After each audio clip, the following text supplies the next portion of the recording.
Howdy, howdy. Good evening. We're missing somebody tonight. We are. She said she just didn't have it in her to listen to me talk for 3 hours. I'm surprised I'm here.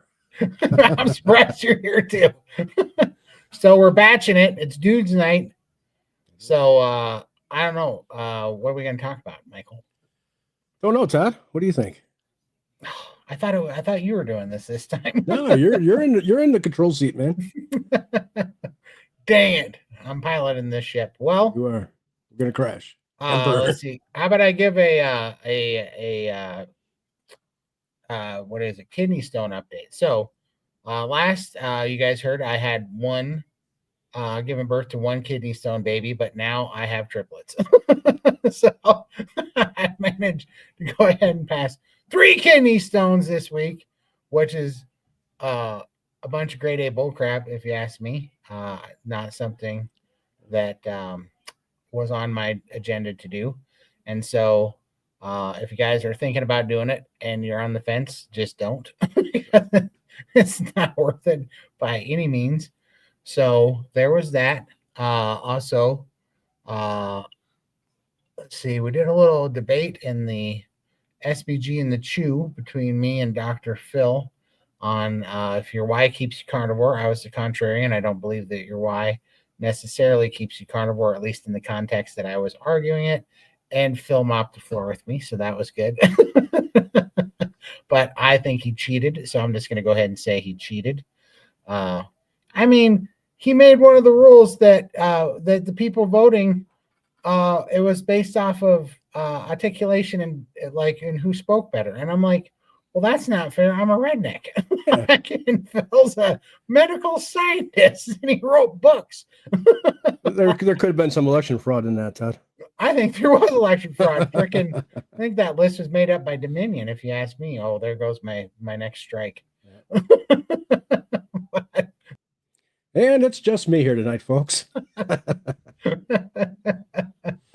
It happened just that quick, which reminds me, I can't believe this. I got so busy today, but I didn't put it up in.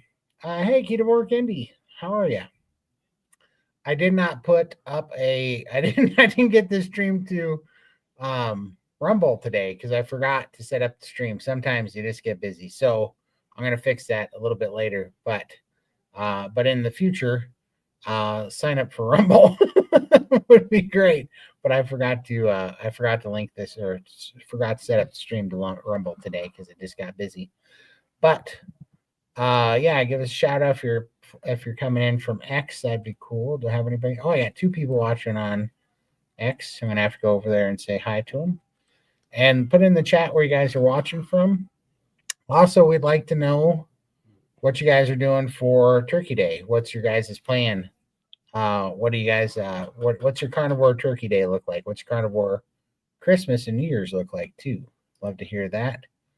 Let's see. I'm gonna go view on X to make sure I'm not ignoring anybody. Over there, I'm running a little bit behind today. All right. I'm from Northern California. We got people watching on X. Hello to everybody on X. And what are you doing for Thanksgiving, Michael? I don't even know when it is. When is it? We still got another 2 weeks, don't we? I think it's it's not this week, but it's the following right? Thursday. Yeah, I think it's the 28th, so it's like a week from this coming Thursday. I don't know. Probably some sort of a ribeye or something. I gotcha. What are you doing? I think I'm going to smoke a rack of lamb. I've never tried that before. That sounds really good. Yeah, I want to see. So I'm going to try to do it all fancy, do the actual rack dealy bob. Mm-hmm. Make it, as you can tell, I deal with a lot of lamb because I know all the technical lingo. But I'm going to try to do the crown thing, where it's in a circle and all that stuff. And I don't know. I'm going to look up a few lamb recipes for sure. Southern California. We won't hold that against you. Just kidding. Just a joke. Very happy to have you here, Candy. Hello from Oregon. Heidi. Nice to see you. From Mighty App. That's awesome. Thank you very much for being here. Hey, Deck. Appreciate you watching. Yeah, I think I'm going to try some lamb dishes and see. Put in the chat if you guys have ever smoked a rack of lamb. Tell me all the terrible things that I shouldn't do to avoid a disaster and having to bury a rack of lamb out next to a couple of briskets that I first practiced on. Family is having turkey. My daughter and I will have steak. That's awesome. So I'm thinking about reviving possibly a recipe that I used to do on keto for Turkey Day, which is you take 2 turkey breasts and you butterfly them, and then you hammer them flat so that they're all the same. So they're all the same thickness. And you make a big square out of it that's about 18 inches square. And when you get the turkey breasts, you also get the skin. So you take the skin off, and so you lay the skin down on a cutting board, and you make a big 18-inch by 18-inch square on it. Then you make a compound butter or an herb butter of your choice. But back then, when I was keto, I would make like a rosemary, thyme, garlic butter, and then you layer it about a 1/4 inch thick on top of the turkey skin. Then you take the butterflied and flattened out turkey breast, you lay that on top of the butter, and then you take a layer of prosciutto and you make a layer of prosciutto, which gives it that nice salty, fatty, bacony taste, And then on top of the prosciutto, you take a capers. I think we even used lox too, but I think it was capers, lox, and sour cream and herb mixture, and then you put a layer of capers, lox, and sour cream on top of the prosciutto, and then you roll it up into a log, and then you put it in cellophane like a beef Wellington, and you spin it till it makes a tight log, right. And then you pull it out and you tie it with butcher's twine, and then you put it in a sous vide bag, and then you sous vide it for, I think you'd sous vide it for, the log was usually 18 inches long, and it was about that big around, right. About 6 or 7 inches in diameter, and you sous vide it. And I think I can't remember. I think I sous vide it at 145 degrees for like 4 hours. And the thing is, you can sous vide poultry about 20 degrees lower temperature than you can cook it otherwise and be safe because it's not cooking out in oxygen, and because the temperature doesn't fluctuate and it stays solid 145 degrees in the sous vide water. You kill all the bacteria at a lower temperature. It doesn't grow bacteria. Right. So it's safe to eat poultry at like 145 instead of 165 when you sous vide it. And that makes it much more, tender and juicy and not so dried out, especially when you're dealing with chicken breasts and for the white meat. Right. So, but you do that and then you take it out of the bag, but of course the skin's not going to be super crispy, but it's gotten all buttery and infused and it cooked the meat. But then you take it out, and then you wrap it in cheesecloth, and you spin it again until it's tight, and you tie off the ends. Then you take more of the compound herb butter, and you coat the entire outside of the cheesecloth, and then you put it in the oven on broil, and that butter on the cheesecloth keeps it right up against the skin, and it crisps up the skin really good. And you turn it about 4 times in there under the broiler, about 3 to 4 minutes. And it comes out super crispy, and you cut these pinwheels out of them, and they're pretty dang tasty and juicy. Sounds good. Yeah, a lot of work, but it sounds really good. Yeah, but it's Thanksgiving, so yeah, I know. But it was a ton of work for sure. But fancy. So right.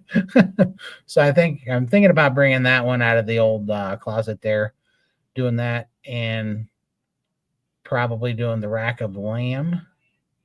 And then I'm really quite enjoying picanha right now. So I think I might do some picanha. And in fact, I think what I really want to do is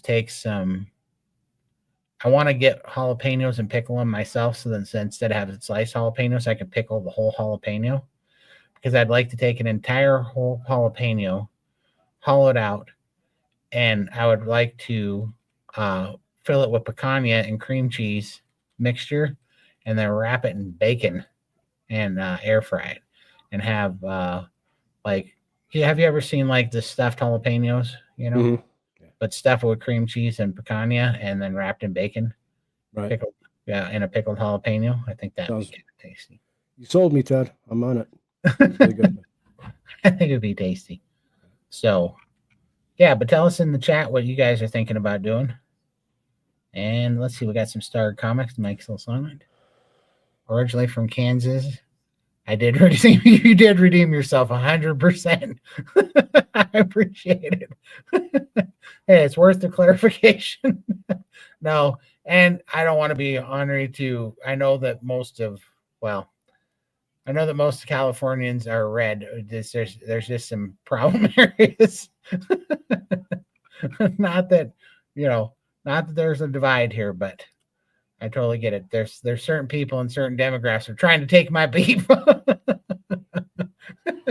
So, Turkey Day, going to my sis-in-law's house where there's going to be a whole buffet, nothing but junk food. Oh boy, I'll bring food, but everyone gobbles up my food, so I have to bring extra.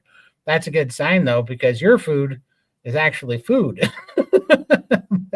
Their food is chemicals with food dyes in it, sugars. That's awesome. All right. Holding flag Australia for Lindy. I appreciate it. She'll be back soon enough. She said she might actually still pop in tonight. Hop in tonight. So we're hoping. Or else I'm sorry to tell you, without Lindy, this is as good as it gets. The future's not looking pretty right now. Going to be lots of turkey and ham. There you go. Nothing wrong with that. Oh boy, Michael didn't star this one because he didn't think that I was gonna see it. But he's wrong, Tim. That's how Michael stars them, and then I put up the starred comments. Michael was playing a tricky. He wasn't going to star this comment, Tim. He wanted me to blow over it. I answered it in chat. There's my answer right there. Not sure where you read that at. But I think Tim had a question for it. I think you're just tired of talking today, huh? No, I was just saying, there's new people in here. I know. Yeah, you don't say your story every week. Michael, you've told yours twice. I don't even think it was that many times. Exactly. I told mine twice today. There's not. Oh, did you? There's really not much to my story. It's very boring. Let me tell you. Been heavy most of my life, and it just got out of control. Fell into very deep depression, and my weight just kept going on. I lost my best friend. He died at 22. And that hit me hard. A few years later, I lost my mom. That hit me really hard. And just the weight just piled on. And I've been homebound for 25 years, it'll be now. And then the last 5, I've been stuck in this apartment. And on the 2nd floor, so I haven't been out in 5 years, which will be coming up in 5 years. Carnivore saved my life. I was in a very dark place last year. And I knew I needed to make a change. And if I didn't make that change, I knew I wouldn't. I know for a fact I would not be here today. Came across doctors talking about it, Dr. Barry, Dr. Sean Baker, and start looking into it. I've tried so many diets before in the past. They just didn't work for me. I would lose, the most I ever lost before was 62 pounds in 60 days. I did a juice diet. It worked. I wasn't feeling good. It made me feel a little bit better, but you still have that craving. You still have the thoughts in your head about for food and all that. And it's just hard to get rid of that. So I failed after 62 days. I started reintroducing foods back in. And it was just the same cycle that I did all these years with all the diets that I ever tried in my life. After a certain amount of time, you just start going back to your old ways. And that's the worst thing that you can do, because you not only get depressed again, you put all the weight back on, you put more back on. and finding Carnivore and getting, like Lindy says, that off switch that you have. Finally finding that, and I know I had withdrawal, and I didn't realize how bad my addiction was to food. You know, I knew I had a problem, but I didn't know it was as bad as it really was. And breaking free from that, it changed my life. No longer is the thought of food in my head. It took me probably about 5.5 weeks, 6 weeks to finally get the thought out of my head. And I suffered. I went through the keto flu. I had the sweats, the dizziness, the weakness, you name it, I had it for 5.5 weeks. But I knew I had to push through. And I made a promise that if I could make through this and change my life, I'm going to put my message out there for others to know that no matter how low you are in your life, no matter how close you are to giving up, you can always recover. And that's where I am today. And then I met Todd and Lindy when they did exactly the same thing that I'm doing. And everybody else that's in this carnivore community that has, you know, we got Bill out there, and, you know, so many other people that know, you know, the pain. But no matter how low you feel and how much you're ready to give up, you can always recover. You just got to you just got to try. If you give up, it's over for you. And I was very close to giving up. But that's pretty much my story in a nutshell. So would you recommend Carnivore to people in our position? Yes, I would. It's the only thing that's ever worked for me, and I've tried it all, believe me. I did keto for 2 years, and it just didn't do it for me. Still had the thoughts of the cravings. Did the pills. I really thought the only way I would ever lose weight and get my life back in any way would be weight loss surgery. And I tried for many, many years getting it. It's just when you're homebound, there's a lot of ropes you got to, you know, jump over to try to get someplace and it was just hard to get it. So I was never proven. And actually, I'm kind of glad. I just wish I would have found Carnivore, you know, 25 years ago, because my life would be completely different than it is today. So what do you say to I'm going to try to say this to how I don't get kicked off YouTube. What do you say to the professional geniuses that say that what we're doing every week is medical misinformation? It is not. I'm proof of it. You're proof of it, Todd. Lindy's proof of it. Anybody that tells you that this doesn't work, they haven't done the research. They haven't lived the lives that we lived to see how much it's changed our life. You can see it in our opening, how much we've changed in such a short time. And I think it's the only way that it ever would have happened is by finding this one way of doing it. And it's working great. The cravings, sure. No matter what you do, you're going to have the cravings until you reprogram your mind and get all that stuff out of your system, all the sugars, all the carbs. And this is what people don't understand. I know it's not easy. Believe me, I suffered. I thought, I don't know how many times during those first 5.5, 6 weeks that I picked up the phone. I had DoorDash or Grubhub or something getting ready to order stuff. But I knew if I would have gave in, I'm going to end up right back where I was, and probably even worse, because depression and all that stuff's going to kick back in and gain even more weight. So going carnivore saved my life. For sure. What do you think the score is? That's what I always think about when they tell me what you guys are doing is spreading dangerous medical misinformation. No. And I hear this with just, you know, impunity and vigor from the haters and the trolls. But none of them were ever put in our position. No, how can you say something if you never experienced where we were to be able to come back to where we are today? I know I still got a long way to go. I'm going to admit this year has been a really struggle for me. I've been dealing with a lot of pain.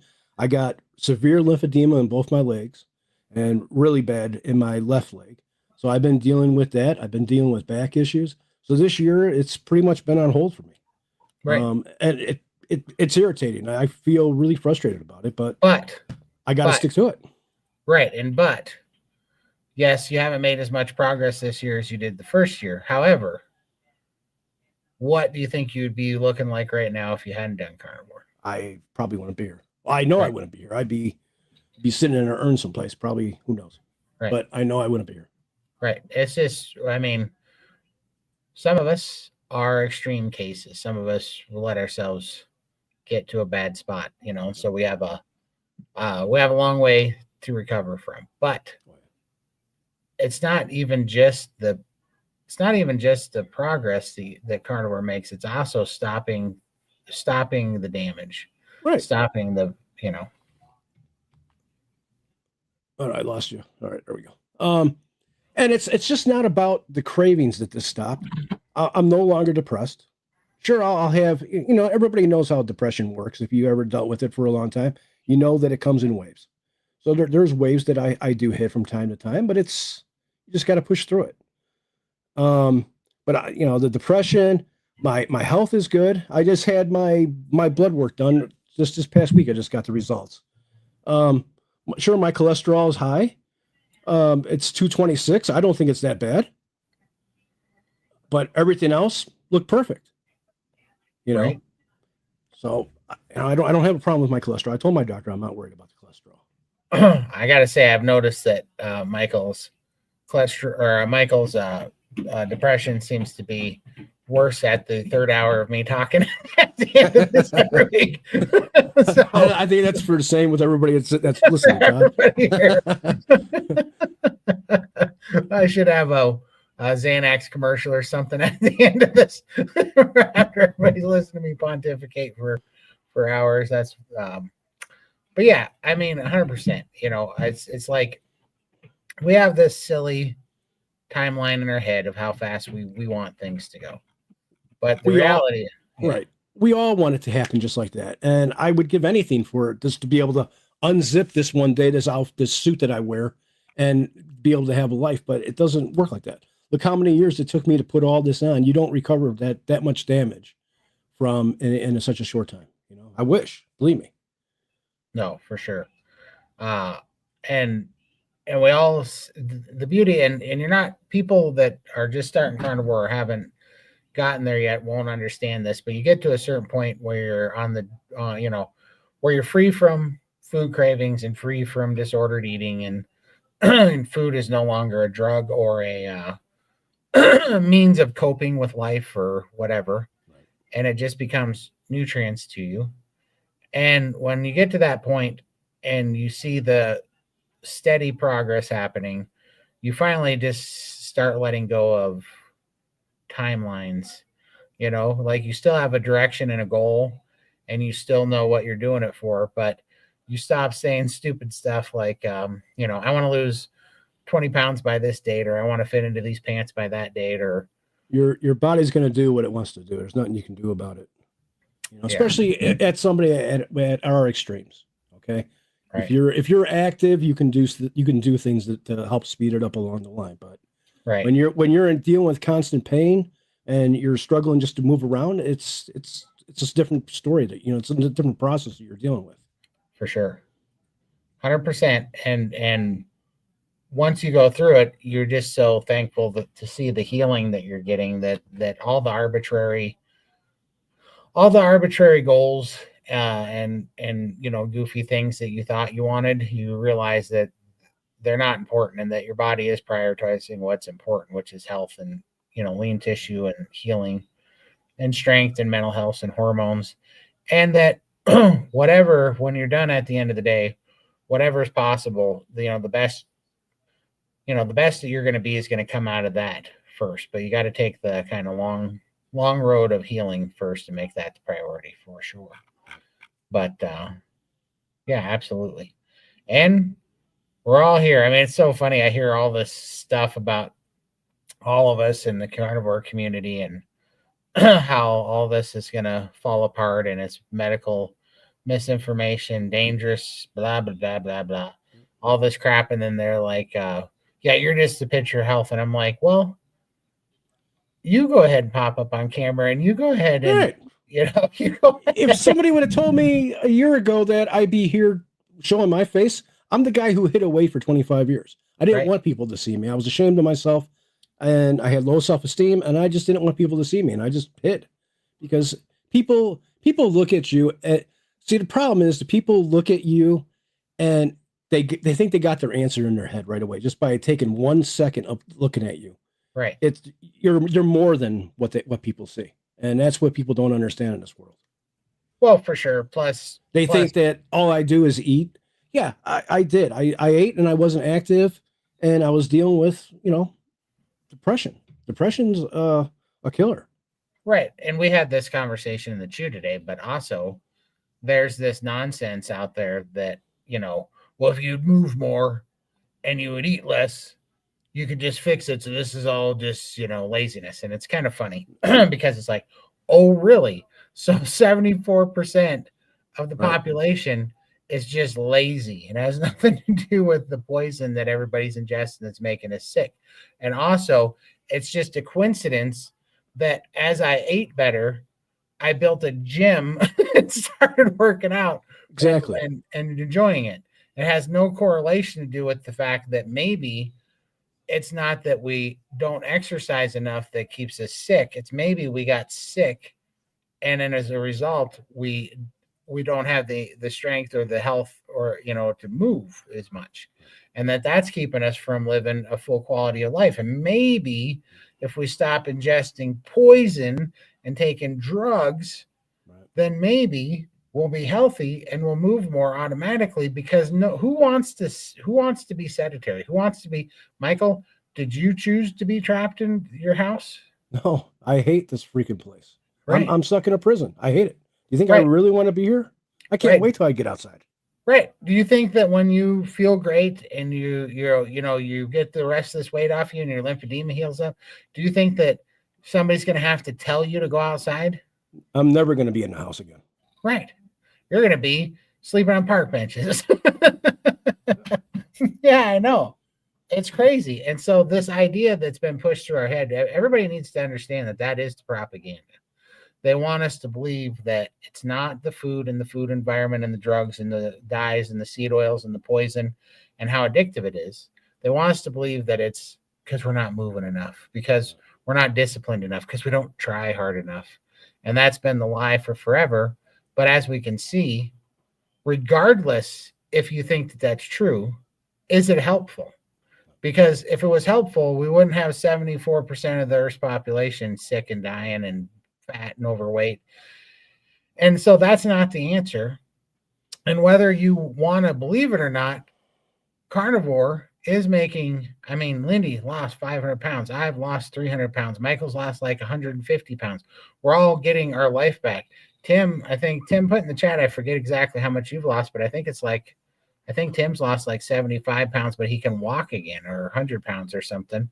And we know tons of people have lost 100 plus, 200 plus pounds without drugs, without surgery, just eating, has the off switch, and then they start moving more. Tim was just talking today in the chew how he was surprised about how, the things he could do. He put his, I think it was his washer machine back together and put it away himself today, which, coming from where he couldn't even walk, those sorts of things, and how freeing it is. And Tim said a very perfect word where he said, I get to move again, Right. So it used to be, the idea of having to go work out when you're sick and miserable and sore to try to make a difference. And now we get to go do it because it feels good. And we have health and stamina and everything back, and our strength is back. It's pretty eye-opening thing to see it. And we got to kind of open things up to that, because it's pretty amazing. Let's see. Oh yeah. Marcia's making the carnivore lasagna. That sounds good. I think she uses turkey slices as noodles. That sounds delicious.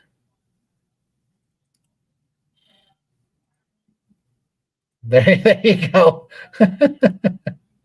That's good enough for everybody. Howdy. All right. Let's see here.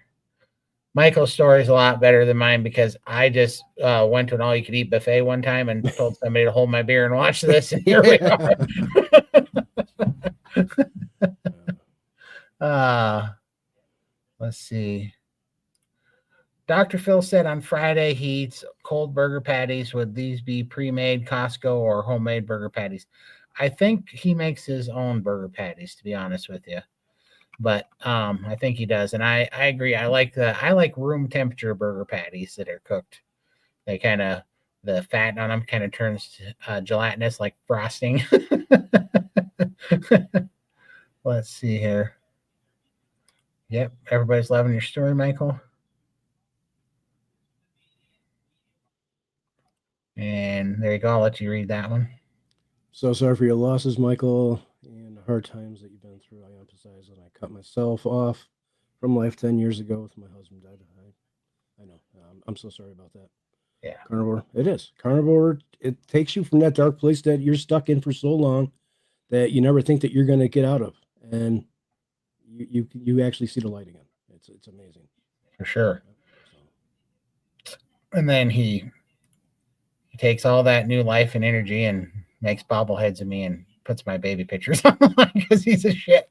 I gotta have somebody to torture, man. So don't let him suck up to you guys too much. You don't know the devious side of Michael. Yep. Thank you. Michael is the man for sure. Just putting up your fan club. We're gonna have to switch sides here now. Yeah, we're all in this together. You know, as simple as this. You know, I know everybody struggles at times with everything in their life, and you know, we're all our biggest fans. As simple as that. For sure. I want to see everybody succeed and change their life. And I know not everybody has the weight that I have to lose, and like Todd and Lindy had to lose, but you know, other health issues that Carnivore is helping and fixing.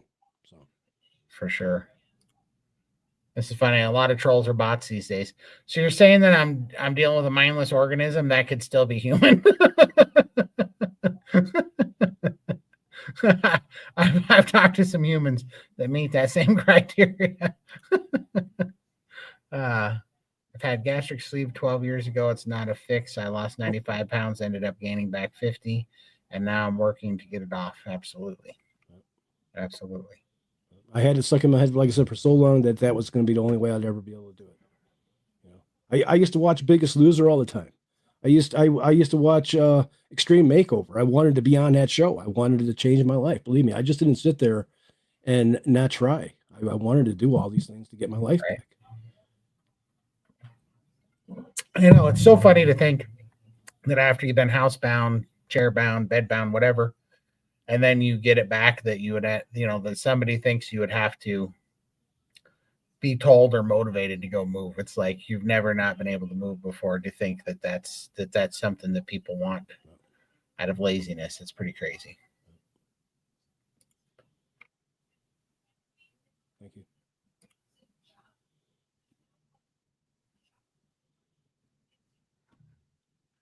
Easy, Tim. Tim's trying to start crap.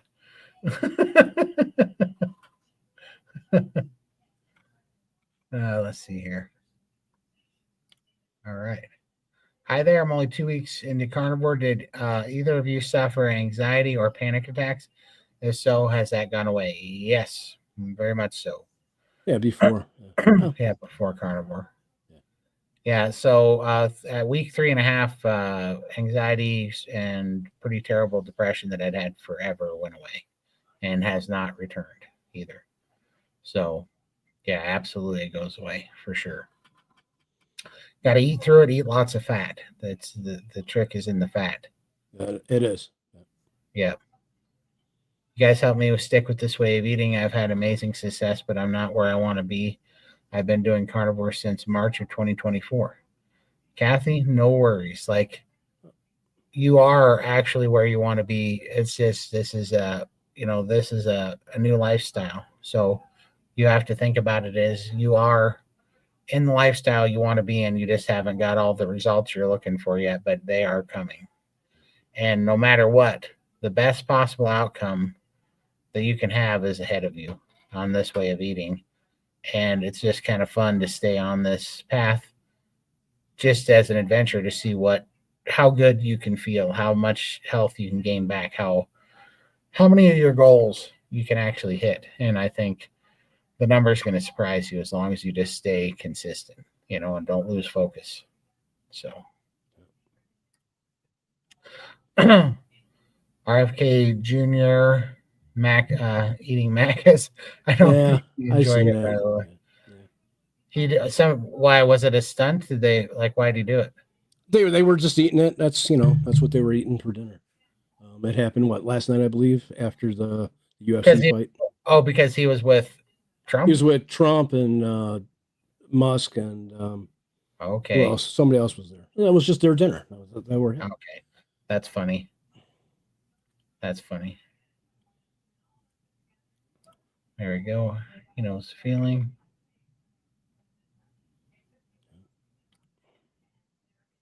January this year, Marcia needed to wheel me to the restroom because I could not bear weight on my knee. Yep. It's crazy, isn't it? It's so crazy. Now Tim's out dancing. He is. He's out wrestling washer machines. It's incredible. I found that it's constant starving and striving. There we go. Striving and learning. Striving is a burden that's necessary for joy. Yeah, for sure. Absolutely. No, I think well, that's the Jordan Peterson motto, right? Like everybody gets tired of me saying it. Is anybody else really excited that Jordan Peterson We Who Struggle with God is coming out on the 19th? I already pre-ordered it. Can't wait. It's coming out day after tomorrow. You have such great energy about you, Michael. So grateful for you on this lifestyle. Thank you. I try to be honest, and I just, like I said, I'm just here to help people to know that you can recover from this. And I see with Todd and I see with Lindy, and that's what they're doing now. Look at Lindy's not even here for the show tonight because she's out running around now. She's busy with her daughter. But now that you guys got your life back, this is where I see Todd and Lindy at. That's where I'm going to be eventually. So I just got to hang in there and for sure. One of these years, Michael doesn't realize this, but I'm just going to drive my truck down to Chicago, and we're going to go drag Maine. And he's going to have to convince me not to try Chicago pizza when I'm there because I've always wanted to try it. Chicago pizza is what got me in the hole, man. Exactly. Pizza is what was my favorite food. Believe me. I would say it was my favorite food. Man, it's a toss-up though between pizza and Mexican. Both of those. It's good too. Gosh, hard to beat a good street taco. It's like, I don't know. It's a rough one. Thanks, sir. Yeah, now I'm able to walk and exercise. Absolutely. I mean, it's incredible. Awesome, for sure. Question: I missed the Rumble comment. Will you be using Rumble next week? Yes, I will be simulcasting to Rumble next week for sure. I meant to do that today, but I got busy on another call and I got out and I realized I hadn't set it up yet. And it takes like 15 minutes and I didn't want to be late going live. So I will get that running for next week again for sure. Yeah, and that includes Friday on the Friday Night Live as well. So definitely come check us out on Rumble. We are slowly transitioning to Rumble so that we can speak freely about the powers that be. It's not easy to share your stories with strangers, especially when we are still on the journey. People will judge. We have to keep telling our truth and hope no one and hope the one who needs to hear it does. Yeah, for sure. No, and it's true. And I mean, look, Michael, Tim was saying that a comment that you made a while back that reminded him of some progress that he had made that he'd forgot about kept him carnivore. And by him making that comment, that made me feel good that I'm doing the right thing. So it's all about, it all comes back around. So for sure. It absolutely does. And well, and I mean by I said this today too in the chew, but I almost didn't start a YouTube channel when I did because I was like, I should really wait till I get, down to my goal weight, and that's how long ago that was and how dumb it was because back then I cared about a goal weight. Now I don't. But I thought I should wait because who wants to listen to a 500 plus pound dude talk about health, right? Like I wouldn't take me serious for sure. But then I realized I should just go ahead and take the heat, be accountable, and listen to the nonsense because I could hear it coming already, you know. But I figured if it's real, let's document it and everybody can see it. Now I'm very happy I did. You know, I mean, how long? Yeah. What's been like? I don't know, but I think it's been like a year and 4 months on YouTube or something. So now when I hear people talking smack about this isn't sustainable, you'll never keep it up, you're going to die of a heart attack, blah, blah, blah, blah, blah. I'm like, well, if only I had documented the last 14 months of Right. life. Right. Yeah, So and you see the progress through all that time. yeah. So now it's beautiful, even though I'm still only 400 pounds. 395 was the lowest, and then I had to reprime. I got some fluid, but still, you know, I'm still 400 pounds. So if there's going to be a lot of people that see me and go, why would I listen to that guy? Okay. Like, well, look at where you started. for sure. 715. For sure. Yeah. And now you're at 4. Hell. Yeah, for sure. You know, and all of us, right? So, but there will be people that don't know the old me. No, I know. And so they'll be over here going, that guy, you know, looks like he eats all of his commenters and stuff. Some of the greatest, funniest comments. I do enjoy the trolls sometimes. They're hilarious. It gives me a lot of ammunition, but you know, but it'll be fun because then in another year, you know, when I'm down to 300 pounds or whatever, it'll be fun. And so I just encourage everybody to, doesn't matter where you're at, just get in the community, let that hold you accountable and responsible, because you're going to have people that give you, you know, some crap, but also you're going to have people that are looking to you as you know, as hope for a way out of this thing. And that keeps you fighting for something bigger than yourself. When you're dealing with all these people, it keeps you super focused because you're like, I don't want to fall because I got all these people, you know, backing me up and rooting for me, and I'm rooting for them, and I don't want to. Yeah, right there. Just all you gotta do is look at that where you were and where you are today, Todd. That guy was not feeling good. That guy was not feeling it. He was having a bad day. Do you see my comb over I had happening there? Because I was trying to look good for that picture, so I brought my hair up from the back of my head. Yeah, it's a real thing. But yeah, that was a rough day for sure. That was 25 months ago, 26 months ago. That picture probably was. Yeah, I remember. Yep. See, how am I staying? Watch this exactly. It's exactly what I said.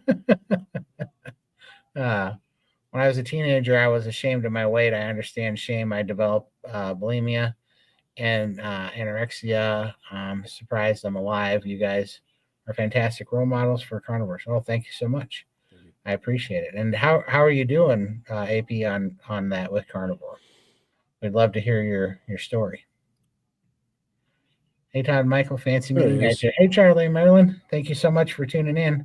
Charlie just hung out with us for 4 hours in the Chew and SBG and hanging out in what I call. And he comes back to listen to you more. Oh my God. He does. He is a saint. This is like his missionary work, making sure that I keep it in line.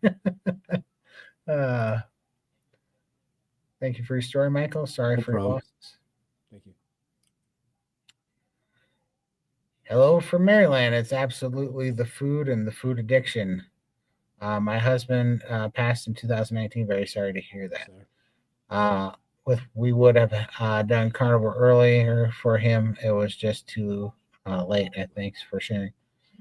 Absolutely. No, I understand. I lost my brother and my dad in 2017, and I keep thinking, I wish I would have knew about carnivore then, because it would have been really interesting to see what that could have done. So I hear you, and that's why we got to all get the message out there, because it's killing our family. You know, it's killing our family and our friends, and that's why I get a little bit salty when people start telling me what I'm saying is medical misinformation, and I'm like, really? Because I thought the medical misinformation was the drugs that the medical field gave my brother and dad when they died. I thought that's what medical misinformation was, because that's the true medical misinformation. I'm totally getting kicked off of YouTube.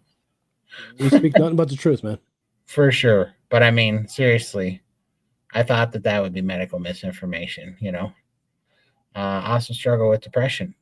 Definitely keep eating carnivore and keep if like look, I don't get paid to say this, but I love the steak and butter gang community, and I do a call on Saturdays called Iron Sharpens Iron, but it's about um, depression, anxiety, and how carnivore helps depression, anxiety, and these this mental health issues. And it's mostly geared around men, but they're also going to start a women's mental health hour too eventually here.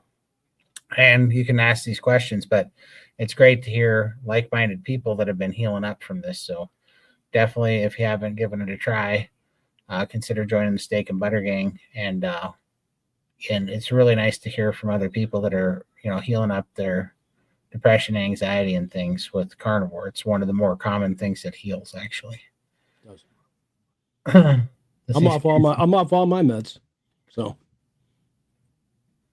For sure. Hello from the soy, corn, and wheat fields of Ohio. Our first time watching you. We saw you on the group today. Oh, thank you so much. I appreciate you stopping by.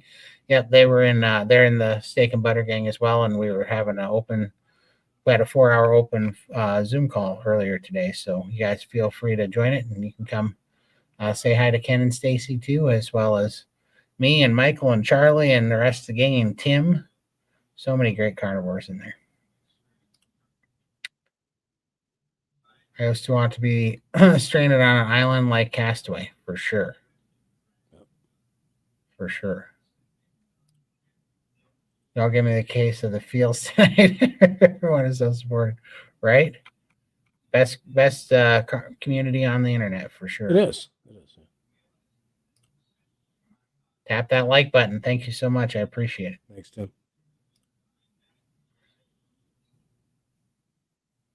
He's on Trump's plane and everybody had McDonald's, but he did not eat it in the picture. And I think he would have had anything. It would have just been the meat. Yeah, that's funny for sure. I'm sure that wasn't his menu. For sure not. Look who's here. Looky, playing hooky. Uh-huh. I see how it is. She's off bombing around with her new life and all of her health, standing us up, making it guys' night. I see how it is. Hey, Lindy.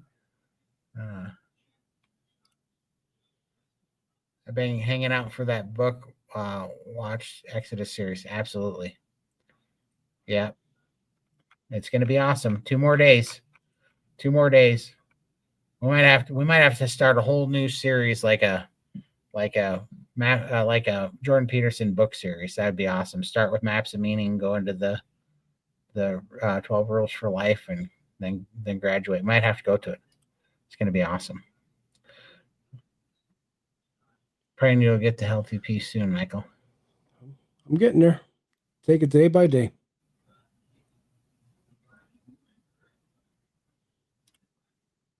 One day and meal at a time, for sure. That's right. That's what I do. It's what all of us can do. Oh no, she's a crash test dummy in the back seat. Well, does Scott drive as bad as I do, Lindy? No, I don't think nobody drives as bad as you, Todd. I did not drive bad. We didn't. Oh, I did. So funny thing, my card just got charged like $155 from Austin, and it was because apparently I didn't pay any tolls. Oh. So they hit me with the rental car place because I was like, right. I don't know. I kept seeing that you're supposed to have a pay toll pass and all this crap. I'm like, whatever. What are you gonna do? Charge me? Yeah, they are. They track me down. Probably charging interest too. Yeah, they charged me $155 for tolls, dirty buggers. I thought that was a little bit ridiculous, but it's pretty funny. Jordan Peterson had all sorts of autoimmune issues before carnivore, amongst other issues. Now has 100% recovery. Absolutely. Him and his Michaela Peterson and Tammy Peterson, they're all killing it on lion diet technically, but carnivore plus. And yeah, it's just incredible. It is incredible. Back in my younger Air Force days, I once ate 57 tacos from, what is that word? What is that word? AC Mexican restaurant, on top of a plate of beans, rice, and tamales. And then the loo was never the same. When they had to clean the latrine after that night, they thought I got hit by weapons of mass destruction. When I had my first troll comment on my video, I was so excited. I got a kick out of it. Yeah, for sure. I know, it's fun. It's like a rite of passage that somebody is watching you enough to hate you. Right. Nothing else better to do. Exactly. No, that's pretty awesome. 400 pounds is a lot better than 600. Imagine if you did nothing and probably wouldn't be here right now. Yeah, 100% for sure. Yeah, things were declining and spiraling in a rapid fashion for sure back then. And yeah, this was a Hail Mary. Didn't think, none of us thought we were making it out of it. But that goes to show you, well, surely wasn't willpower. It wasn't resolve. It wasn't any of those things. It was bad information our whole life, and then finally having good information that makes the difference. 185 pounds to 215 pounds. Doctor said your cholesterol is up to 255 and you're going to die eating meat. I told them saving my family money with a normal size coffin. That's awesome, Matt. For sure. That's awesome. Yeah, exactly. These people, good Lord, what do doctors die of? They don't eat meat, I guess. So what do they die of? Because their life expectancy is as crappy as the rest of ours. It's like, whatever. Carnivore is so dangerous that I no longer have depression, anxiety, fatty liver, or crappy night's sleep, and my lipedema isn't keeping me from living my life anymore. Yeah, absolutely. 100%. I know. It's just like, what are these people talking about? I mean, they're just in like this biased bubble that's incredible. Are you not seeing the evidence in front of you that is all over the internet, that's all over social media? It's like, wake up. Yeah, you do, Michael. You look fantastic. She's talking about you. She's talking about you. She saw your picture. Oh, well, that's scary. Even my before and after picture is scary. Yeah, Carnivore can make you lose weight, but it can't do nothing about looks. Miraculous that building is now a barbecue restaurant that my wife and I go to for 1.5 pound burgers, tri-tip, brisket, and burnt end sausage, 1 pound cooked right. That's awesome. 1 pound cooked weight. That's awesome. That sounds delicious. Yeah, I was in a bad spot back then, for sure. I was, but that's, and that's the thing that everybody's going to be looking for. It's not just weight loss. It's everything else. It's the skin being better. It's actually, not wanting to eat a bullet every 5 seconds to get through the day, to not being in pain, to, not having dark circles under your eyes, not just being dead, not just always looking forward to the next time you get to fall asleep or lay down, or, everything being such a ginormous problem because you don't feel like doing anything because you're just sick. I mean, it's crazy. We listened to Todd this afternoon. Now we are here to listen to Michael, so we have a balanced viewpoint. Exactly. Michael, start talking.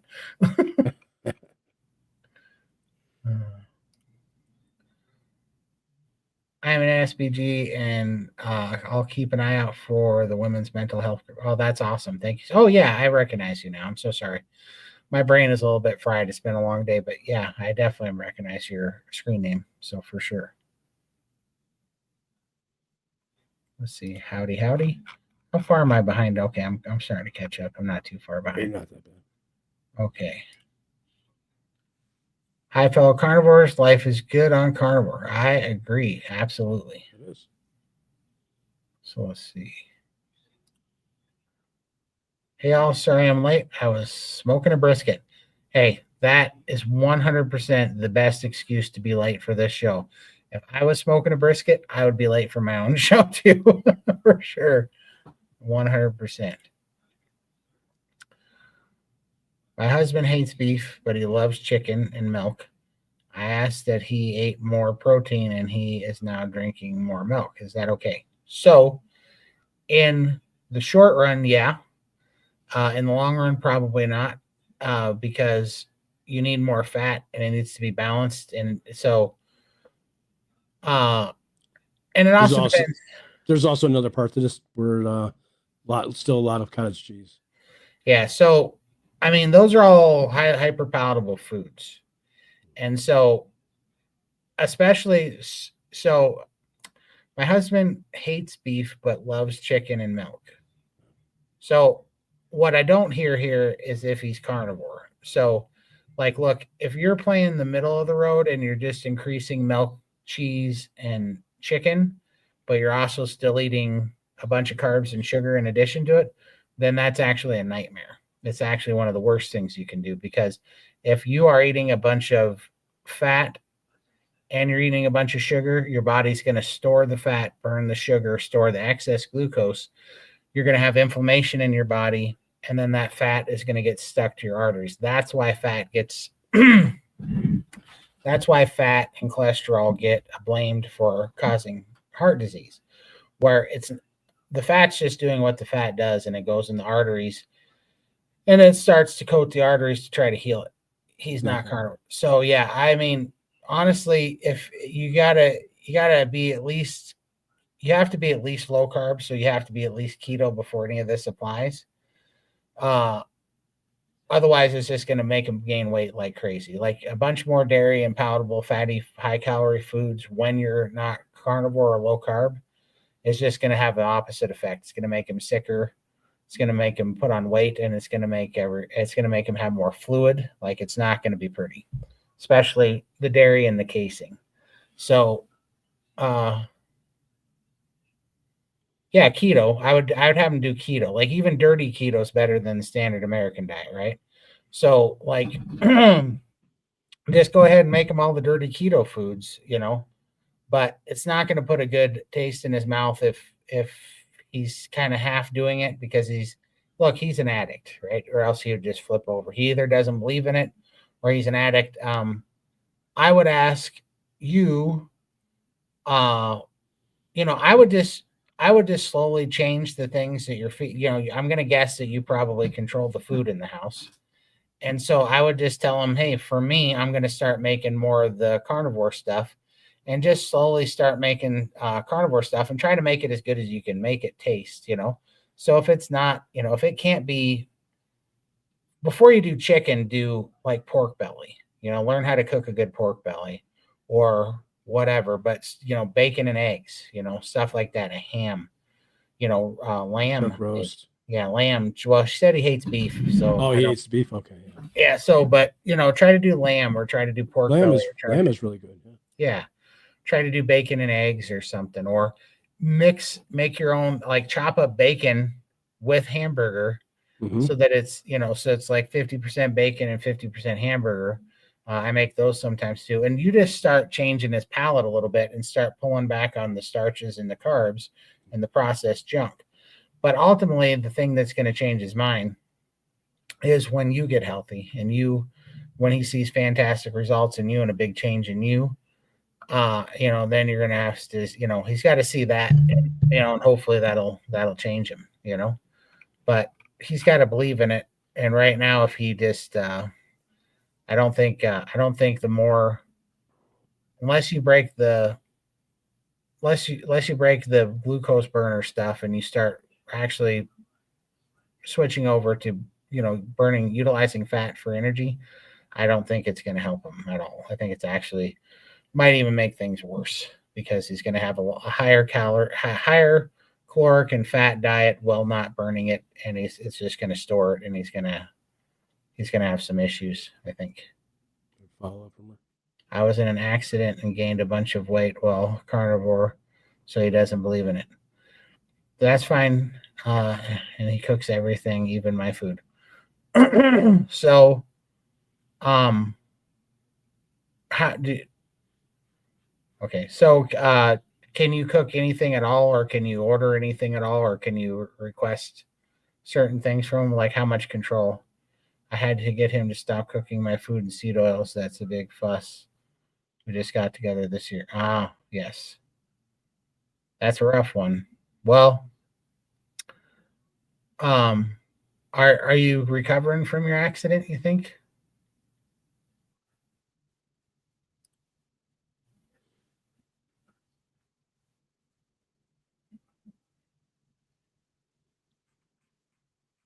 I'll let you answer that question. I'll move on. They'll come back to you. Oh, that's an all-you-can-eat joint. That sounds delicious.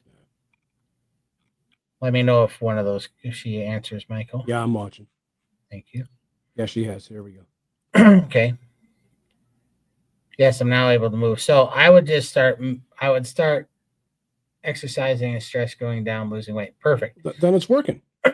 Yeah. So now look, you're just gonna have a bigger. You're gonna have a bigger success story now, is all right. You got knocked down, but you still came through it. And I'm guessing that if you're wanting your husband to do this, he's got some health problems and some things that he could be improving that you're wanting him to help him with. And I mean, we really do have to be the examples, right? Like, look, my sister definitely didn't believe in it when I was first doing it, but now she's carnivore because she was scared, she was sick, and she saw it work for me. So those are the things. And it's working for her. Yeah, it's working for her. She's down like 74 pounds or something. It's awesome. It's crazy.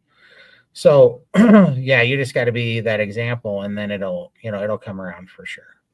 So but yeah, you got to start by are you in SPG? Because I feel like I've seen this name before. Sometimes I can't remember if I see him in SPG or if I see him on YouTube. Let me know. Because you need a good community, and especially if your husband's fighting you on things, it would be good for you to have some examples, to look up to in a day-to-day community. So let me know about that. She is. Oh, she is. Okay, perfect. Okay, perfect. Well, that's awesome. So come and talk to us in the chew. Ask, were you in the chew today when we were in there?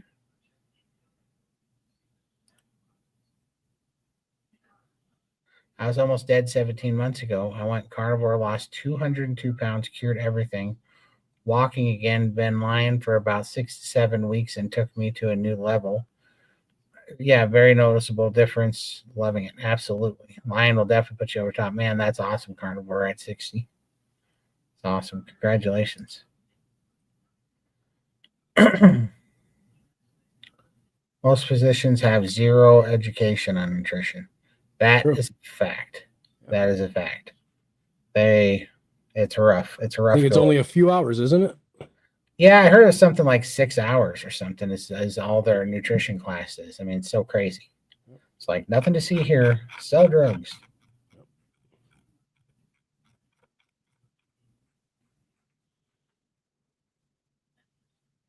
Okay. I wasn't present earlier. No worries.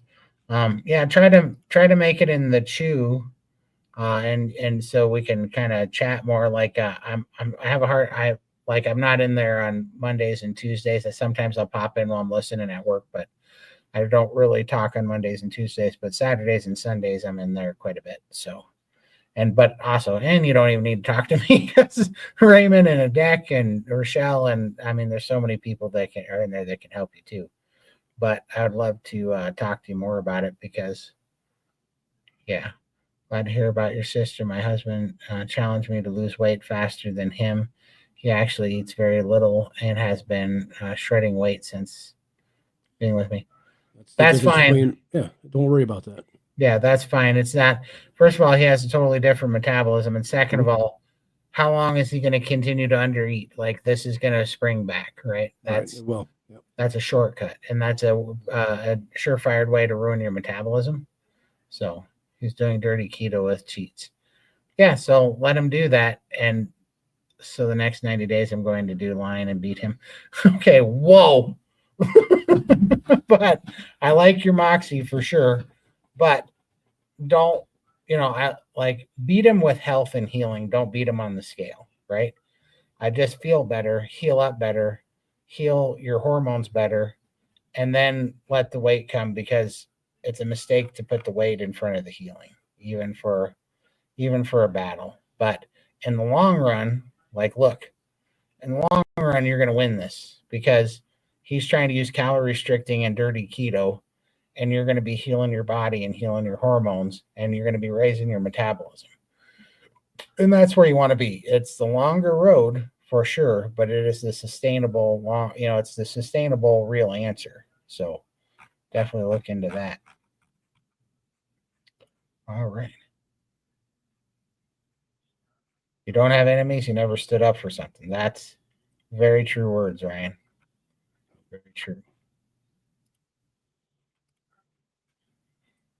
I know so many people that could really benefit from carnivore. I so hope to be quite an example for good health and happiness for them. Absolutely. And you will be. And you will be if you just keep showing up and just stay consistent and really listen to your body and just stay consistent. Don't let anybody talk you out of it with their nonsense, and just stay in the community. If it takes 2 more years, if it takes 5 more years, one thing's for sure, you're not going backwards. So that's really good. And two, you are healing. Sometimes it's very noticeable, but sometimes there's stall periods of 6 months that you don't even realize what your body's working on behind the scenes until all of a sudden it pops over, and then there's a big jump, So I can't wait for you. I believe wholeheartedly, especially with that kind of motivation, that's the right place to be, for sure. And it's the joy that emanates from you. I'm guessing you were always funny, though. Yeah, the funny. I've always been funny talking, funny looking, funny behaving, for sure. But hey, not like the short bus funny. Just like maybe the straight jacket funny, but not the short bus funny. I love watching the Carnivore Cure. Always learn something. Oh, thank you so much. I sure appreciate it. I appreciate all that you do, and I appreciate the comments. Thanks so much. I appreciate you. All right. On a lighter note, I noticed last week I no longer have love handles. That's awesome. I credit carnivore more than exercise. Absolutely. I no longer have 5X love handles, but they're down to well, on this note, first of all, that's awesome and congratulations, because I will love to shout it from the rooftops when that happens, but I think we're going to be talking something around 2029, somewhere in there before that happens. But I have a theory that possibly the reason why I've been passing so many kidney stones lately is because I sleep on my left side where the kidney stones are happening, and I've lost so much of my love handles and visceral fat that now when I'm laying on that side, I have funny pressure points, and I can actually roll over on my arm or something and feel my own kidneys and feel some organs move around. And I feel like for the last, all my life, 39 years, my organs and those things were very well padded and protected, like isolation dampeners, right? And so they weren't getting jostled around. And now that I'm working out, I have way less visceral fat and padding, and I'm out on the shake plate. I think I went ahead and broke all that up and turned it into gravel. And now I'm peeing out gravel, which don't ever do that if you can do that. But anyhow, I'm saying, Carnivore Hercules, I think, let me know if that happened to you when you started losing all that weight, and if you could feel your organs and stuff, and it's so crazy to be able to push through there and you feel all this muscle and definition, and you can feel that the muscle right on the backside of the muscles, your organs and intestine stuff. I never used to feel that before, because I think I had a whole bunch of visceral fat and padding that was never a thing. Good idea about the bacon and hamburger mixture, Todd. Thank you. Yeah, it's one of my favorite ones. I quite enjoy it.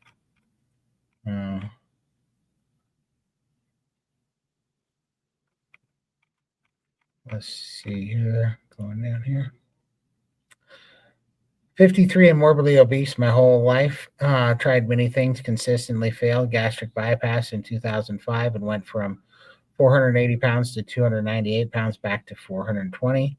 Started Carnivore 10-2 at 397 pounds, down 15 pounds. Thank you for your stories. I definitely great job, but definitely stick in there. And we want to hear from you, because I truly, going back over this, he had gastric bypass. Gastric bypass is a little bit difficult because you're going to have to eat more frequently to get that in there. But just don't let yourself think that this is a calorie restriction thing, and that is not it. I don't know. James, let me know if you're an SBG too, because I'd like to know if you know what priming is, because that made, for those that don't know, Lindy had gastrics lap band, and she ate through it too, James. And it wasn't until carnivore and learning how to prime and eat many small meals to get enough nourishment in that she finally got over that and lost 500 pounds. So let me know for sure. I gained 2 inches on my waist from stress injuries in August, September. Those issues caused my body to make more glucose. I'll go away with time. pH, yeah, proper human diet for sure will. 100%.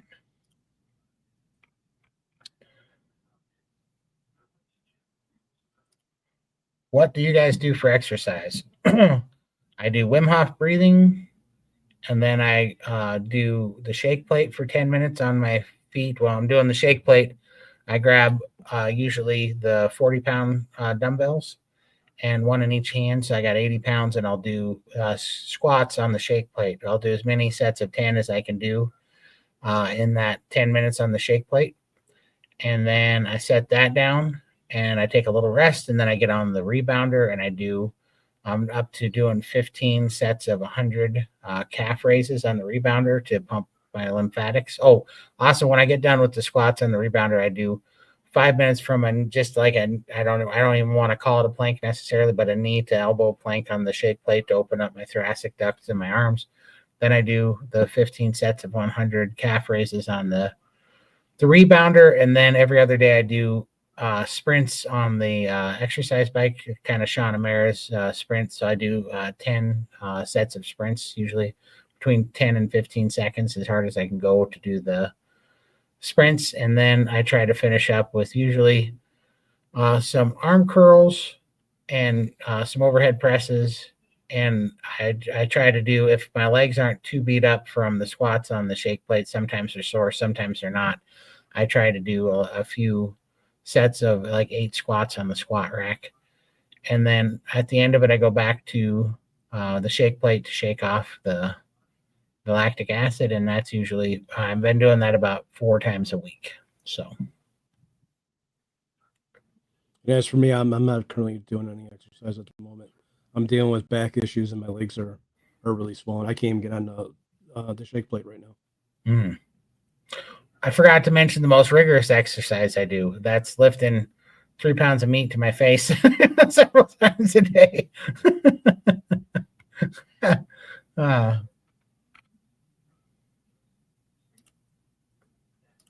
You are welcome. Hope to see you in there. Heal first. The sustainable weight loss will follow. 100%, Tim. 100%. Great. Your body knows what it's doing. Yep. I do want to be a good example for his health because I want to have a long, happy life with him. So I need to convince him with my health. Absolutely. Absolutely. Well, and also, once you start healing up and you get, more stamina and energy, you're just going to start outrunning him. He's going to need to get healthy to keep up with you. That's right. For sure. Hi, Lindy. How are you doing? Hi, guys. Y'all look great. Thank you so much. Lindy's out living life to the fullest because she's thriving. Several coworkers have noticed a difference and are asking me how come I am losing inches and walking so much better. It gives me a chance to share this way of eating. Absolutely. It's awesome, Tim. That's the best thing we can do, Tim. Yep. I'm hearing Jordan Peterson say, "You want to change the world? Clean your room." He says that all the time. I lost kidney stones when I took magnesium, maybe because of the magnesium relaxing something. That surely could be. On the scale of 1 to bullcrap, Ryan, how bad were the kidney stones? Because I think they're terrible. Maybe I'm just a 400-pound sissy, though. That's completely possible. Believe me, I've been worried about it too. Oh. I don't want to deal with it. Noticeable results speak louder than words. Absolutely, Tim. Bring the receipts to these haters. So you know what kind of kidney stones you had? My dad and aunt have struggled with them and have had both calcium and iric acid, I think. I have no idea. I didn't ask him. So all I know is I hate going to the doctor more than like communism or something. I mean, it's the worst thing, more than vegetables, more than anything. I hate going to the doctor. So even though I felt like I was dying, and I actually, this is how you know it was bad, was that I actually got dressed in case I had to go to the doctor, but I wasn't convinced. And then I ended up getting it out. So I have not gone to the doctor.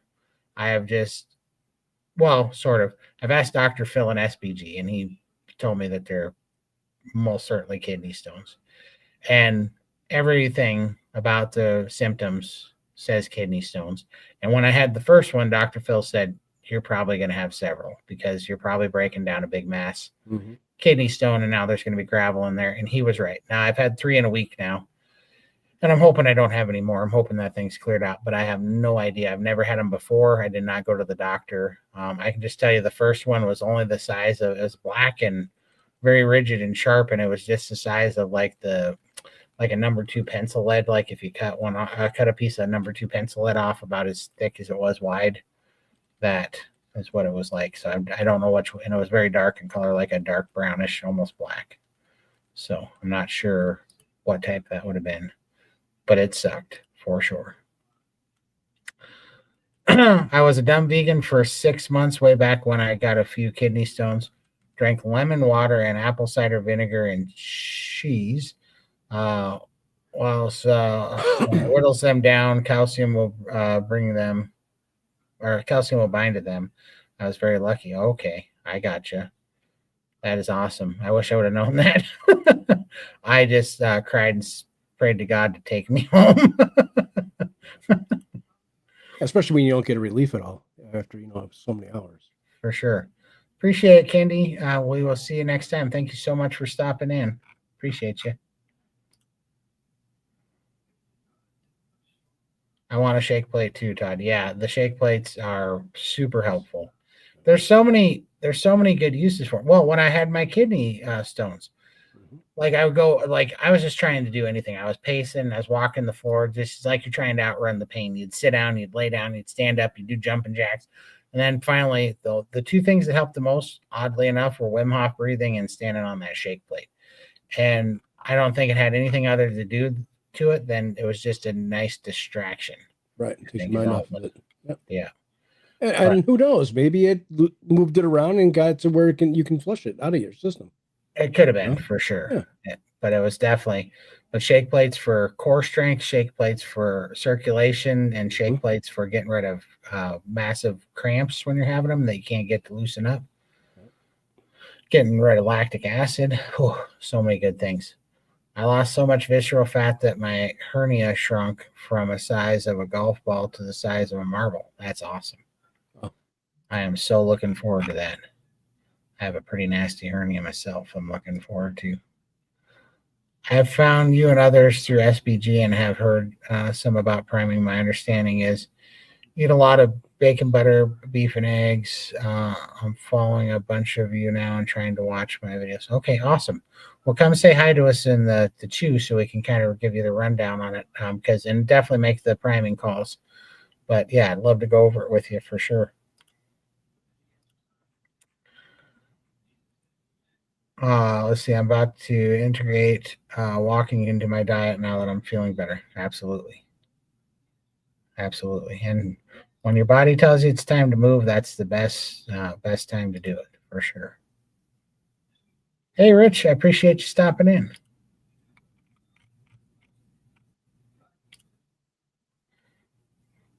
Doctors are like vegetables. Oxalates. or did you mean like mouth breathing, drooling vegetables? I'm not sure which one you meant. Doctors are like communism. I didn't go there either.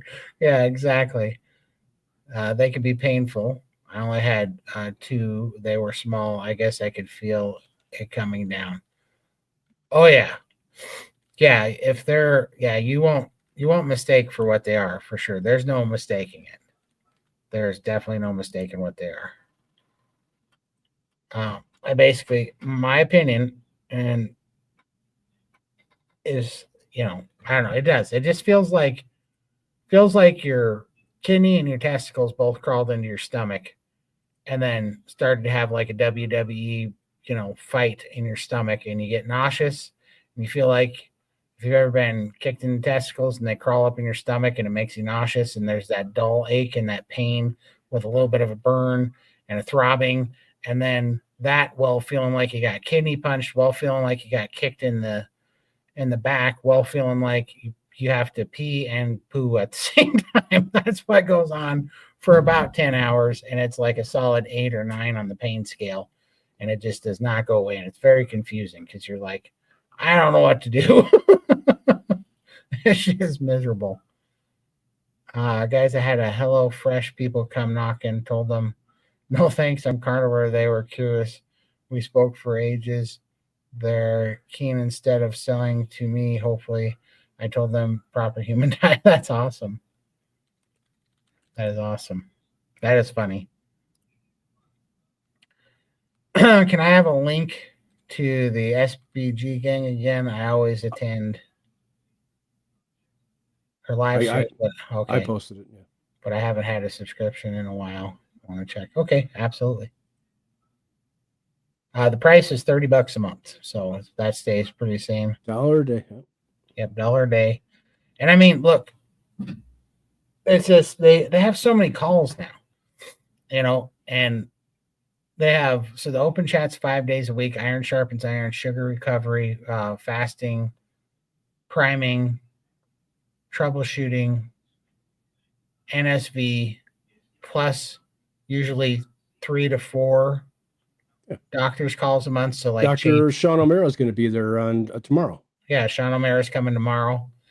And so usually like 4 big calls a month with those doctors. And just what was it, a couple of days ago, Chafee was in there, and I was just thinking, I was literally, and like I don't get paid anything to say this. I don't get paid to be there. I donate my time there.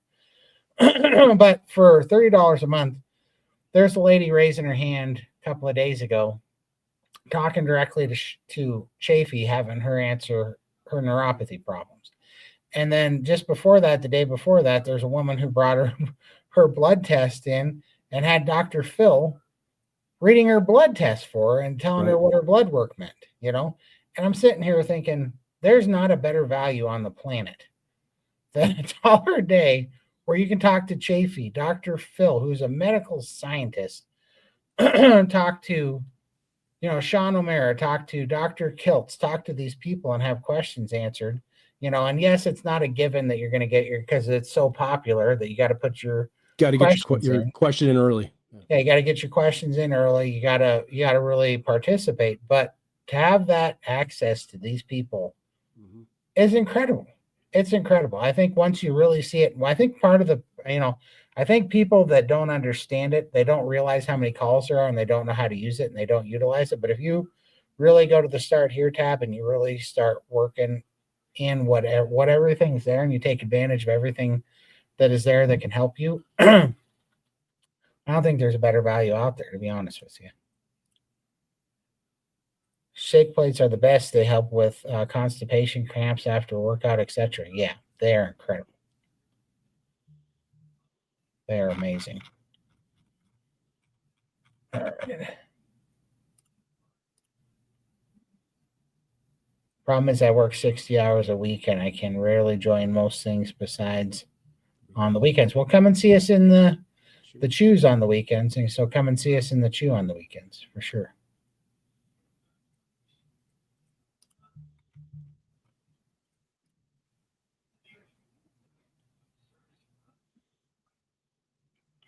For sure. It is the king of comments for sure. They are trying to kill you. We're so getting booted off of Booted off the platform. Not a chance we get to stay up. Hi, guys. Nice to find you both live. Hope you're keeping well. 1:25 a.m. in UK. Oh, wow. 1:25. Thank you so much. You are. Or 45 in Australia. Yeah, thank you for sure. I forget the, yeah, well, the $30 a month is US for sure.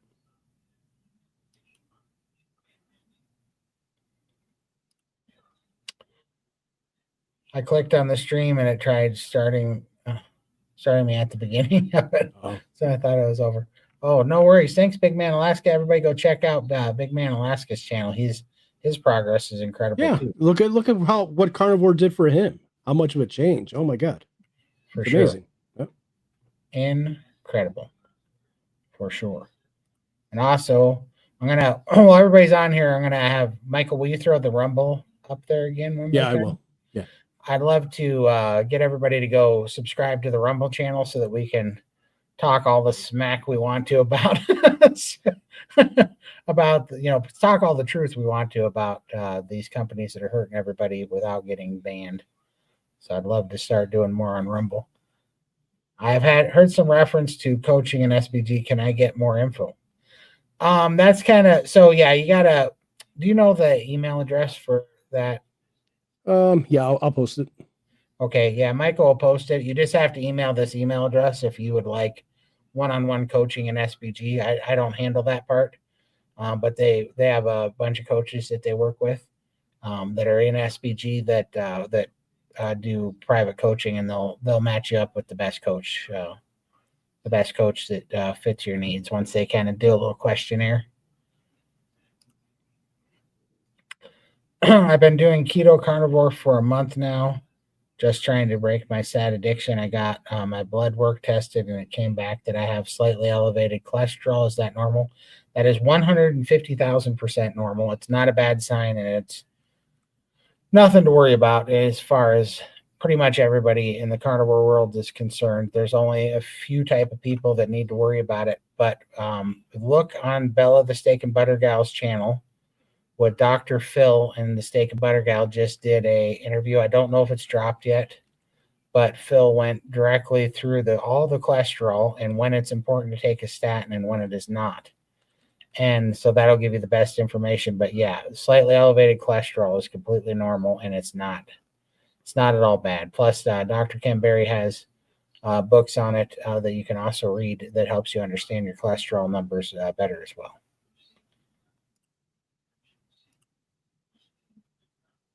Yeah, I am so jealous. I hope I can make those meetings. Well, and so here's the thing. So most of the meetings, like the doctor's calls too. So let's say that you have a question for Chafee, but you can't be there. You have to be quick on the draw, but the event will be posted in the community. Under the event, there's comments. You go and comment on the event of your question. And when Chafee's in there, in the order that the questions are received, that's why you have to be quick. He'll answer as many questions as he can, or Sean Romero or whatever. So they give an hour to each month to the meeting. So they'll answer as many questions in that hour. That meeting is recorded. So you'll get the playback of that meeting. So you can go back in there on your own time. So you can post a question ahead of time. He'll answer it. We record it. We post the playback. You can go back and watch it, and you'll get your answer to your question that you posted under the comments under the event. And that's how that works anyway. So even if you can't make it, you can still see it. Now, men's meetings and women's meetings and the chew is not recorded because we want people to feel comfortable to turn their cameras on and to talk freely. So we don't record those and we don't play them back because it's just more confidential kind of stuff so that people feel. But all the doctor's calls and all the special event calls, those are all recorded, and you can watch all the playbacks, including all the playbacks for months and months that have been posted there. So there's enough stuff to watch there under the playbacks that you will get plenty of information. I suggest you start there because that'll bring up questions. You're going to learn a lot, but you're also it's going to give you more questions. Yeah, no worries. Appreciate it. Hope to see you in there. I agree, Todd. SPG community is well worth the money. So many benefits. Have a wonderful evening, day, everyone. A great call, but I got to run. Thanks so much, CMS. Thanks for coming in. Coach Rebecca Heishman has helped me very much for her solution to UTI. That's awesome. That's awesome, Tim.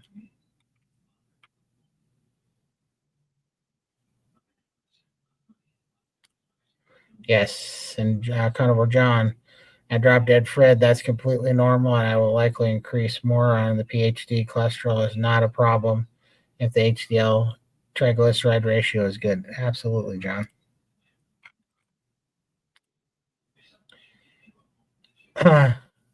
Hey, with the new president, maybe censorship will loosen up soon. I'm going to talk lately, but I think it's going to get worse on this platform because there's too many of the things that are being going after. Too many of the companies that are now going to be going after are big donor or big stakeholders in this company. So they're going to try to censor the information. However, we got to get to the other ones because there's a reckoning coming, and we all want to be part of it and speak what's going on. I mean, it's going to be fun to watch. It's going to be real fun to watch. Is it me, or did a lot of Carnivore's content creators fall off, disappear? Sean is MIA. That Amanda lady is MIA. So Amanda got bullied by trolls, and that's why Amanda is not on right now. But she's actually going to be a speaker at Meat Stock in May. So she's still carnivore and she's still doing her thing, but she got bullied off of YouTube by the trolls. So that's where she went. And then Sean, I think you can find Sean a lot more on X right now. And I think that Sean's tired of biting his lip on YouTube as well. So you'll if you go on X, you're going to see Sean Baker doing a lot of those spaces calls. And so I'm kind of going to follow suit with him too and start doing more stuff on X as well, because right now the two free speech platforms are X and Rumble, plain and simple. And what's True Social? So those are the three best places to speak your mind at. So I really should get over to True Social and make a platform there as well. But so I think that's what's going on with Sean right now. BPP&E has made me a mini-me for sure. You should put that on a shirt, John. That's awesome. It really did. It did. Incredible. Question: do you have a daily exercise routine? I don't feel amazing. That's why I ask. Yeah, so like pretty much every day I'm going to get on the shake plate and do the Wim Hof breathing because that feels good. But the sprints I only do every other day, and the weightlifting I only do every other day. So, and I don't know if you heard that, but basically I do Wim Hof breathing. I do 10 minutes on the shake plate while doing as many. So you stand on the shake plate for 10 minutes, and then I hold 40-pound dumbbells, one in each hand, and I do squats with those dumbbells on my hand, as many sets of 10 as I can do in 10 minutes on the shake plate. And then when I get done with that, then I do a 5-minute plank on my elbows to my knees on the shake plate to open up the thoracic ducts. Then I get on my rebounder. I suppose this would help if I showed a picture, because I think some of this stuff, I don't remember if I still have a.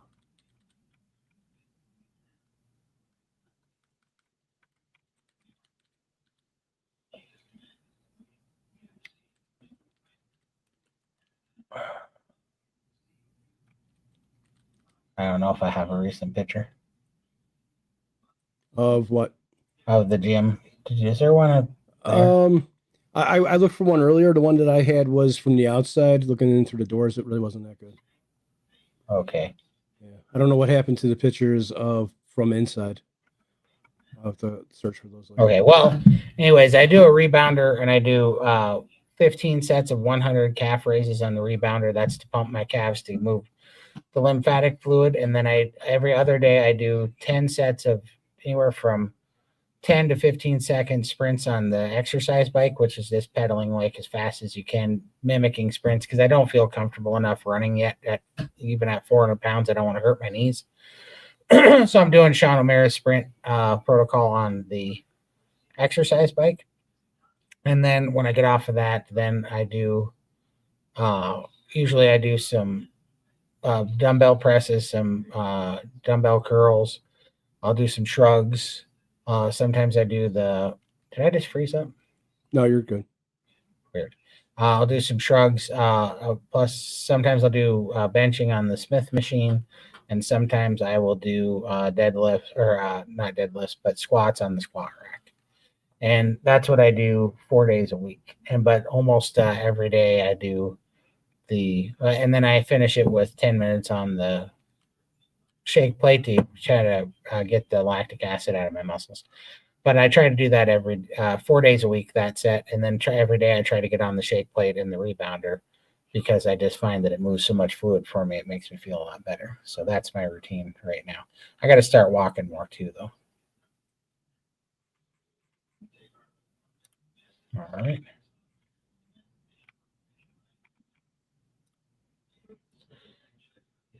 Oh, that's awesome. I appreciate it. Well, come say hi to us in the chew on Friday, Saturday, Sunday. I can't really be in there Monday or Tuesday because I'm at work.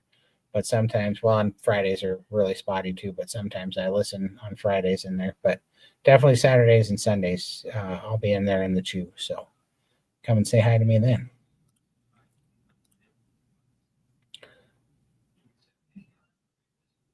Does anybody feel when your metabolism goes up, you run hotter. So I do run a little bit hotter when eating meat for sure. Meat sweats are a real thing, metabolism. But except you're cold in the winter now. I'm cold now because I've lost 310 pounds, and so I'm freezing my nuts off because I'm not used to not having the thermal protection for sure.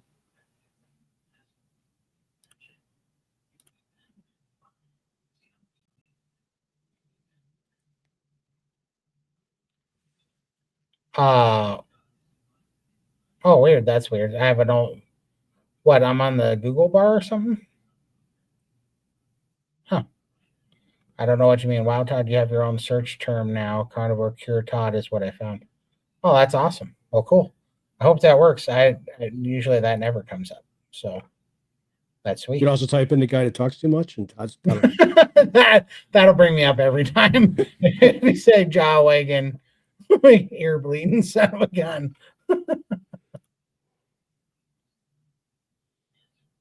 How do we see Sean Baker more? Follow him on X and follow him on Instagram, but definitely on X. I posted his X. Perfect. Well, and also you guys can go check him out at Rivero. He's got a monthly site as well. Go check Sean out on Rivero. So, what do you feed your dog? I try to give mine as much meat as possible. Yesterday she had chicken bones uncooked. She was in heaven. I'm sure my vet would not be happy with that. So I feed my dog stew meat for the most part, and I'll sometimes feed her. So I either get the packages of stew meat at Costco. She loves those. Or I get her, what do you call that stuff? Why can't I think now? Oh, pork loins, the big tenderloins, because they have these giant pork loins that they cut the pork chops out of at Costco that are like $2.50 a pound. They're really cheap. And so I'll cut those up into little pieces for her. But those are the two mainstays for her. I do not feed her chicken because the chicken has been ruined in our country for the most part. All the store-bought chicken, unless it's farm raised, or if it's any of the big companies, the big food companies, they're Franken chickens, and they make my dog have seizures. And so I had to stop. I had to stop when I went carnivore, and I stopped eating chicken because the chicken made me feel sick. I started feeding my dog beef instead of chicken. When I started feeding her beef, she stopped having seizures for the first time in like 15 years. And then I was wondering if it was coincidence. I talked to a lady that raised chickens. I said, why is it that I don't feel good on chicken? She said, oh, it's because the Franken chickens are kind of an abomination that they're making now, and they're genetically messed up because they incubate, like from what I hear, they incubate 2 species of chickens that don't breed in nature. And it's making these Franken chickens. And she said, how we found that out was because a bunch of people were feeding it to their dogs, and their dogs were having seizures. So that turned a light bulb on for me. I was like, that's why Cosette stopped having seizures. Fast forward like a year plus later, she hadn't had a seizure for the first time in forever. And then when I was in Texas, my mom ordered some Costco rotisserie chicken, gave Cosette a half of a Costco rotisserie chicken. Within 4 hours, she had her first seizure in 4 months. So the chicken, I think, is terrible, and it gives dog seizures. So I feed her the stew meat. Now, I feed her the stew meat because it's very lean. It's mostly sirloin. It's a leaner stew meat, and I feed her the pork because it's actually pretty lean. And I do that, the pork tenderloins. And I do that because I think dogs are supposed to have leaner meat because they were mostly eating squirrels and rabbits and things that didn't have a lot of fat on them. So that's the long story around that. The chew is where the magic happens, and the recordings are great to work around for our schedule. Absolutely. I absolutely agree. Baker's on Baker's on IG all the time. Okay, there we go. Yep, on Instagram.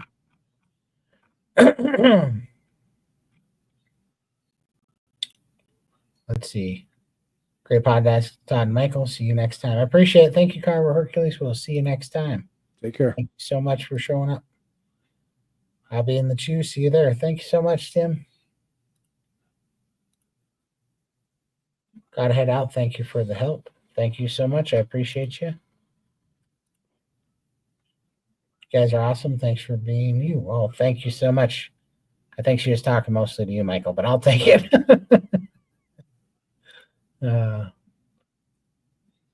Well, you do more exercise in one day than I've done in 20 years. That's He does. well. I'm tired just hearing about all the stuff that he does. It doesn't take that long, and I get to do it now. And I've worked up to it too. It's gotten more over the last 2 months. It's gotten more, but it's fun to get into these shapes, and I don't do anything that's massively overdone. Like I had to, I overlifted when I first built the Smith machine, and I hurt my elbow. And I couldn't lift crap for like 6 weeks because I hurt my elbow right off the rip with the Smith machine, But just slowly but surely. And I was first doing it 3 days a week, and now I'm up to 4 days a week, and I hope to get up to 5 or 6 days a week. But until it's consistent, until I can consistently do it and keep adding more weight. Like I don't want to do anything that I can't keep up with, And so, and it is getting harder right now because my garage is not insulated and it's getting cold out there. So it's a little bit chilly. I'm going to have to do something about that sooner, or I'm going to have a hard time lifting. Howdy, Lori. Appreciate you.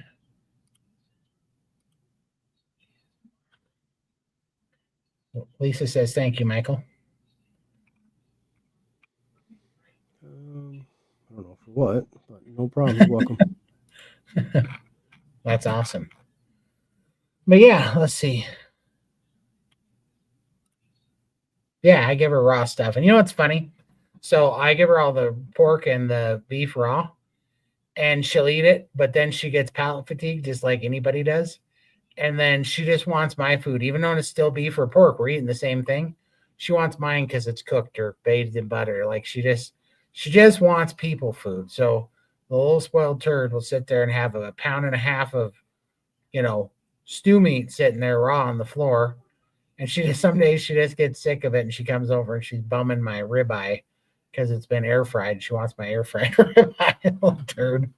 But yeah, she eats most 90% of her diet's everything raw except for what she bums off of me because she always thinks people food's better. I'm making chuck steak in bone broth. I'll freeze it probably and pull it out when it's colder if anyone around me gets sick. That's awesome. Yeah. Chuck steak and bone broth is one of my favorites when I get palate fatigue too. That always goes down really easy. This isn't the best picture, but that's Todd's, oh yeah, that's my gym. And so, can you point the shake plate out to the right, Michael? I don't know. It's behind. It's up. It's under. It's under and to the left of those stretch bands hanging, or the resistance bands on the wall. To the right. Yeah, so it's just there under that outlet to the left of these resistance. Yeah, so go over. It's right there. Yeah. Right over here. Okay. Yep, that's it. And then that's the hit axle, and that's the rebounder. And then this is my exercise bike that I do the sprints on. And then that's the Smith machine back there that I do the Smith machine bench presses on. And then to the right is the squat rack. And so, and then that's my dumbbell bench with the racks of dumbbells on both sides. And that's what I do the dumbbell presses with. And then if Todd doesn't want to feel so short, he climbs his ladder. Exactly. So I can drop an elbow on the on there. And there's my smoker. Yep. That's what I smoke all the brisket on. But that's his favorite thing out in the garage. Huh? Yeah, that's why I spend so much time in there. I pretend like I'm working out. He's got his chair. He's all set. I am, and the stereo, so I can listen to tunes. But I gotta close this thing up, insulate it, and get some heat in there because it's gonna be a little chilly this winter. But I don't know. We're gonna power through somehow.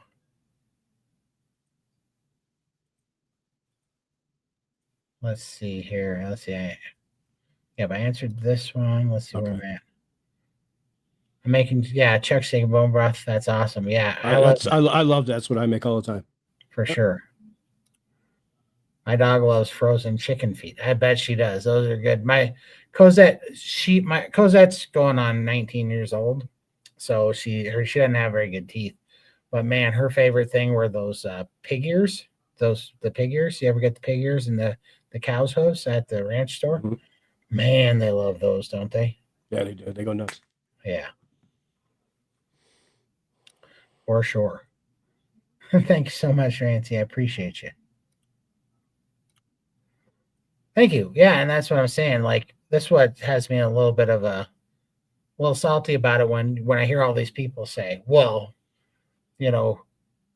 overweight people are overweight because they're lazy, and it's like, no, I knew as soon as I felt good and as soon as I had health. People just don't understand how sick people can actually get, and or how much pain they're dealing with or whatever. And it's not an excuse, but you have to put the healing in front of it, right? You can't out exercise, poisoning yourself and being an addict to these drugs in this system.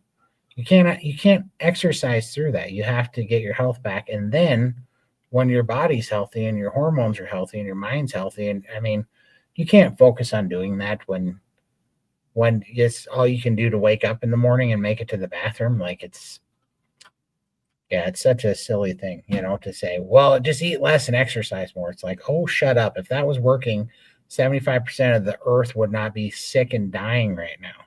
That's not the answer. Could we stop it with the nonsense?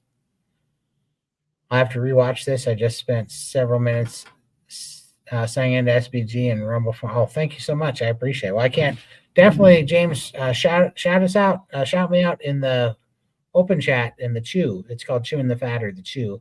It's the open chat. Come and see us on Saturday or Sunday and let me know it's you. I'd love to hear from you. And if you're in the NSV on Friday or on Saturday, sorry, the NSV's on Saturday now, or Iron Sharpens Iron is my call that I do in there, or a lot of times I'll be in the fasting and priming after, because that's after work on Monday and Tuesday. I'll be in there as well. So shout us out. I'd love to meet you for sure, face to face. Hey guys, I'm late work today. I'll be watching replays a lot lately.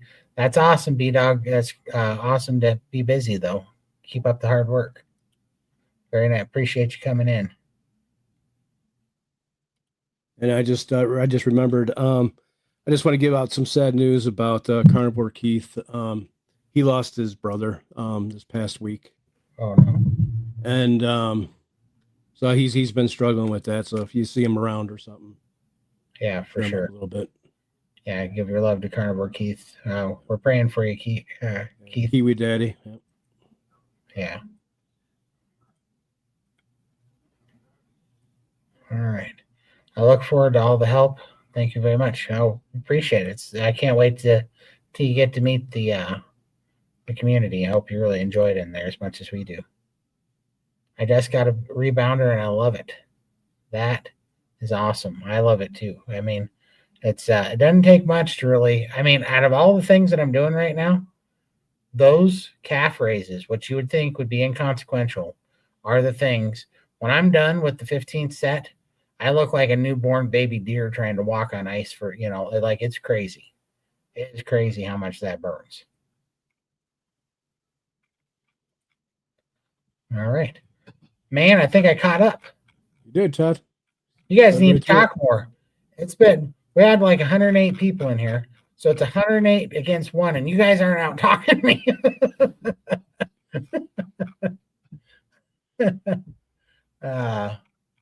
Bring me a challenge. Try to bury us in comments. Oh, man. But also, we got a shout out. We haven't set it up yet, but we got to do that this week. But when are we doing the Christmas special again? We are doing it December 14th. December 14th. So shout out for the Christmas special. We are going to be giving away $1,000 worth of fun stuff. So I haven't it's going to be a lot of SBG memberships for a free month, and also Amazon gift cards and anything else we can get our hands on. But we're guaranteeing at least $1,000 worth of stuff, and we'd love to see you guys there. And we're going to be doing the giveaway and celebrating Christmas with you guys. Cosette is a standard poodle. Yeah, and so she is about, well, her healthy weight is about 55 to 60 pounds, but right now, the little porker is about 65 pounds because she loves to eat. And she's smart as a whip, but she's got some hip dysplasia because that dog was crazy when she was young. Her favorite thing on the planet to do was to jump 6 and 7 foot tall fences in a single bound and land on her hips and just jump and run and jump and run. So athletic, but it's taking her toll on her hips now.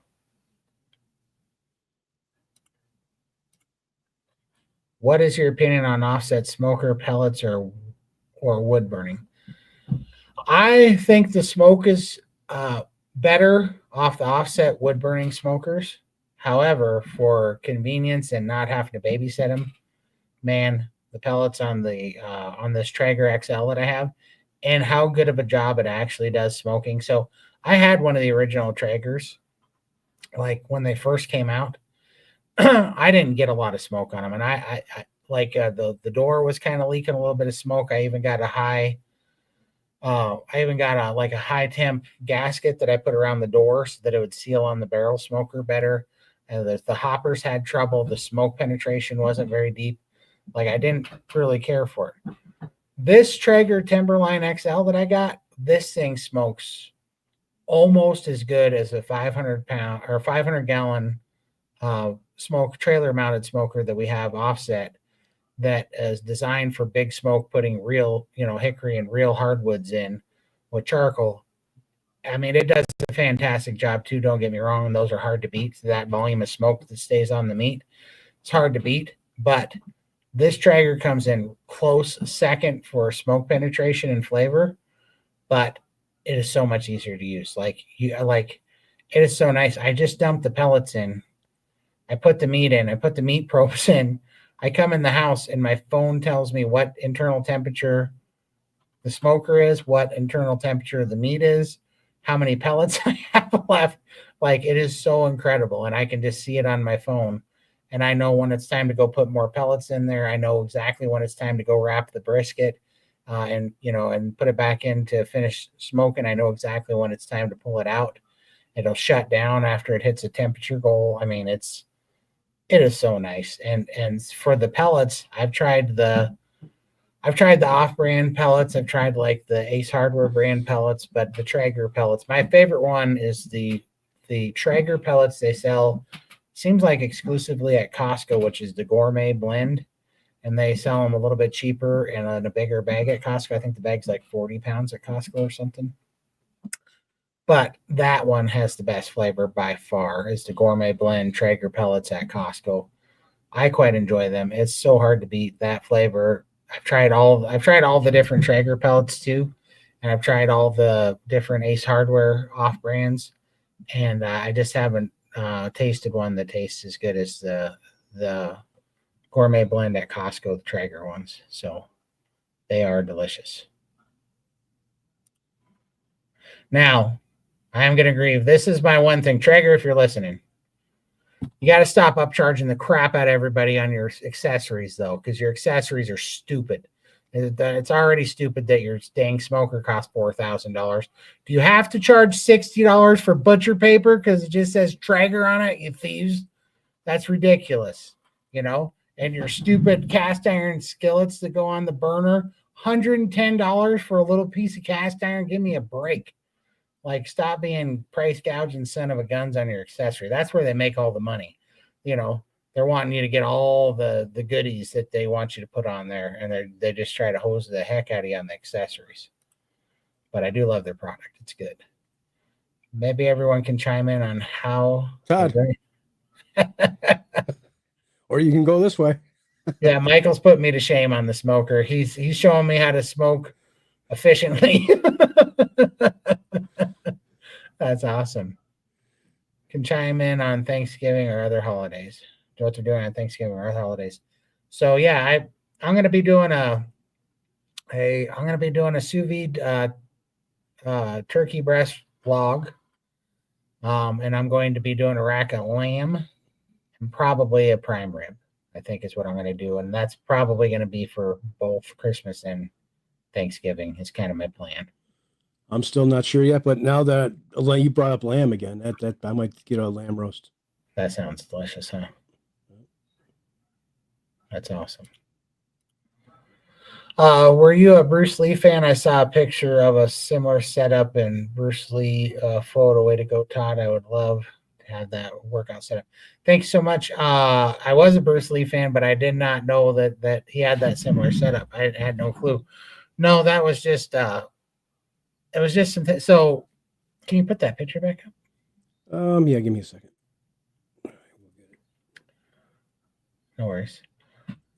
My brother had the stuff in the back. So the Smith machine and that whole setup my brother had, and the squat rack and the other bench that you didn't really see in that picture that's to the left. My brother had that, but he built a nicer gym. And so those were all just sitting there. So he just gave them to me. So I had this spot. Yeah. So the white squat rack to the back right, the rack that's in the middle back there, the Smith machine with all the lat pulls and everything. And then to the left behind the smoker, you can kind of see it, but there's a white weight bench there too. Like behind the fan, between the fan and the smoker, you see some white. Yeah, that's a weight bench right there. And my brother had all that, so he just gave it to me. It was very, very nice of him. And then I had this exercise bike, the rebounder, and the shake plate. And my brother bought me that for Christmas actually too.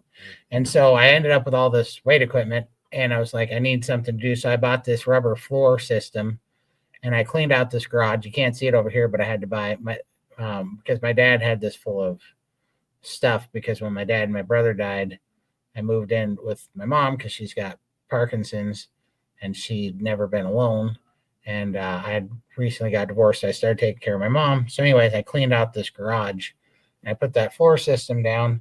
And that was just how I kind of designed it to make all that stuff fit in there. But I was finally feeling to where I could move. And I'm like, this is the next part, And I can't say that I'm very efficient at anything. I don't do it fast enough. I don't know enough. I probably have poor form, but it's just getting started. I just got that built about 2.5, 3 months ago. And so I'm just getting my feet under me, trying to get that done. But the energy's coming back, the strength's coming back. And then I'm slowly trying to put things in so that I know what I'm doing, So soon it'll come together.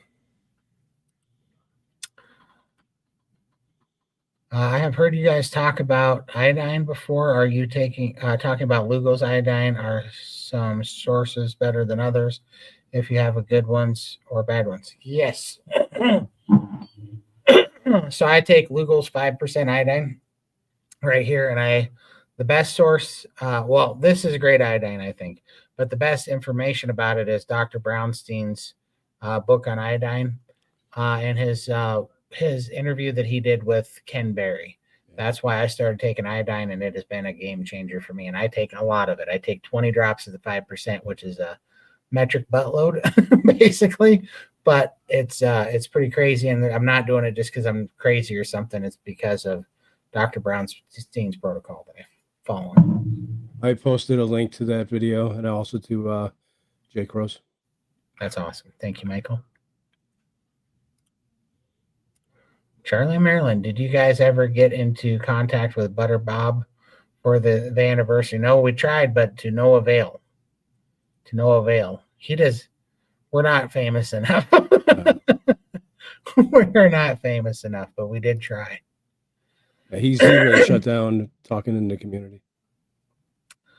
Yeah, it is.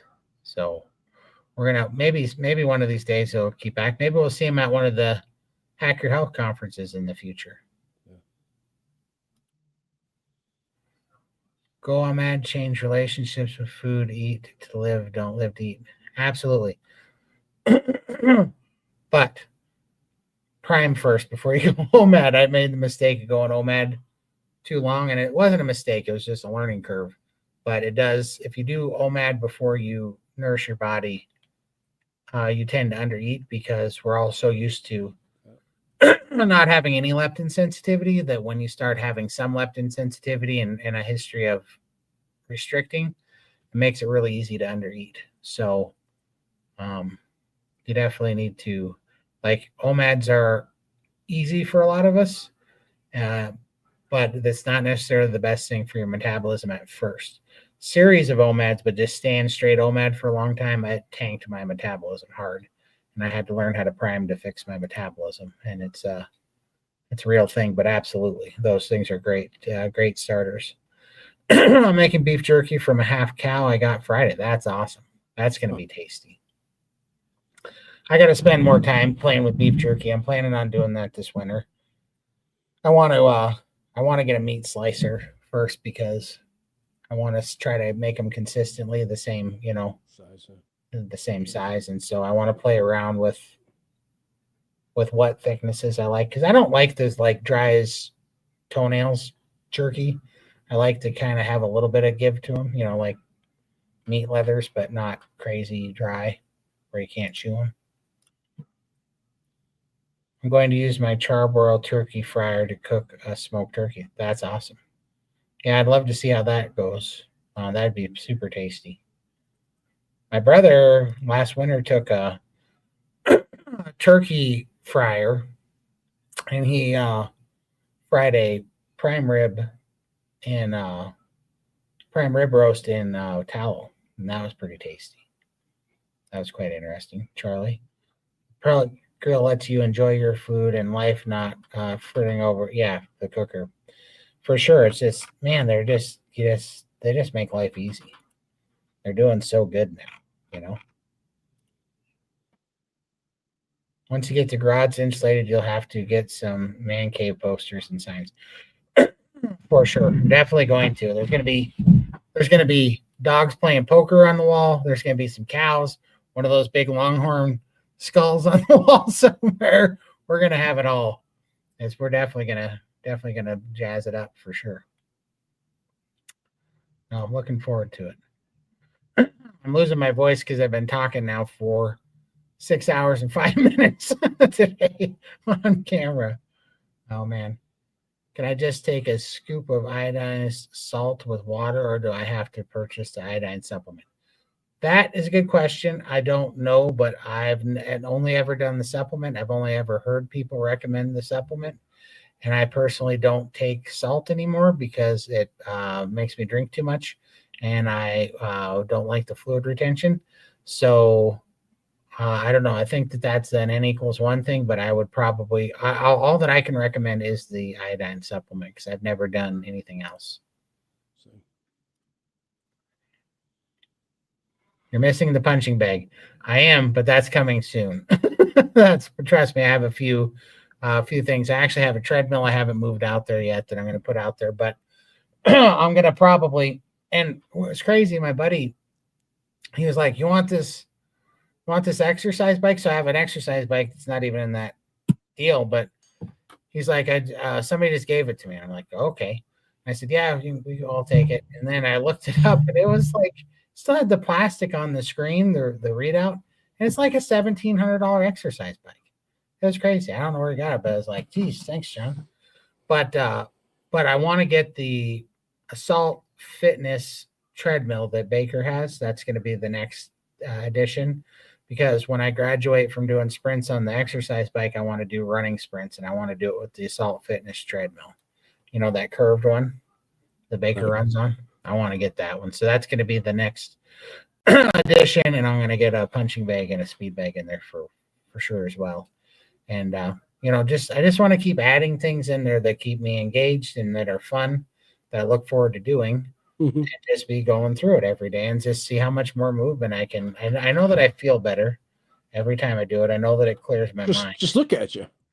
Yeah, it's making big differences for sure.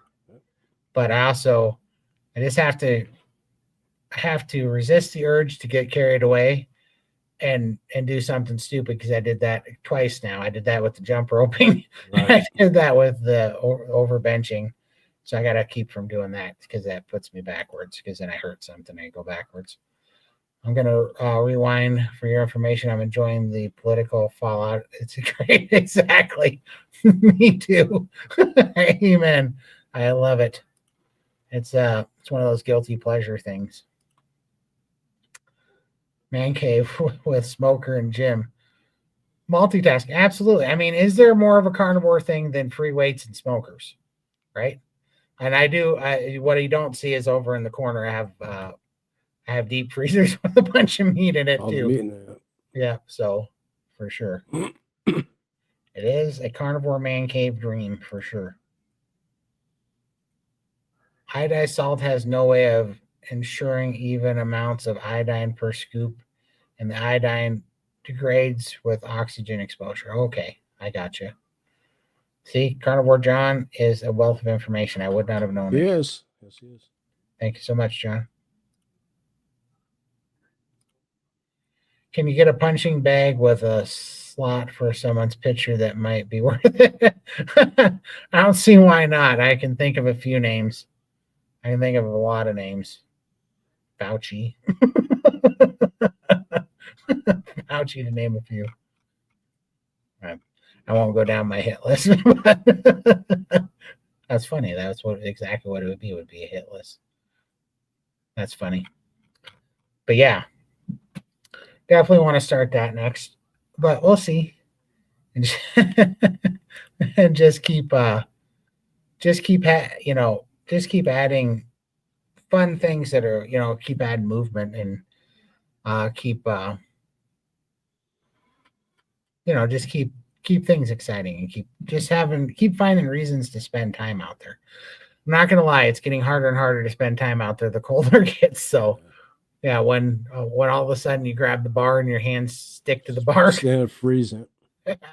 Like it's getting hard, because those are still, I mean, it's a winter wonderland here right now. We're covered with snow, so and this is all expensive. I mean, to insulate that thing, really it needs core bond, and that's like $20,000 to core bond that stupid thing. So, and there's no sense in running a heater without core bond, because that would cost $1,000 a month in electricity to run an electric heater out there. So I gotta put the money into it, but I put money into that, getting all that crap out there. And I'm trying to save money for skin surgery. So it's like, I gotta make priorities. I'm like, what do I put next, But soon.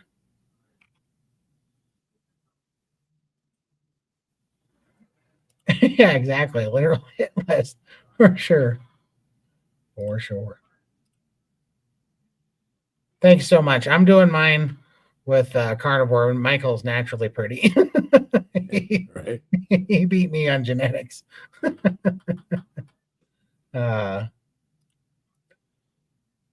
you some old pictures.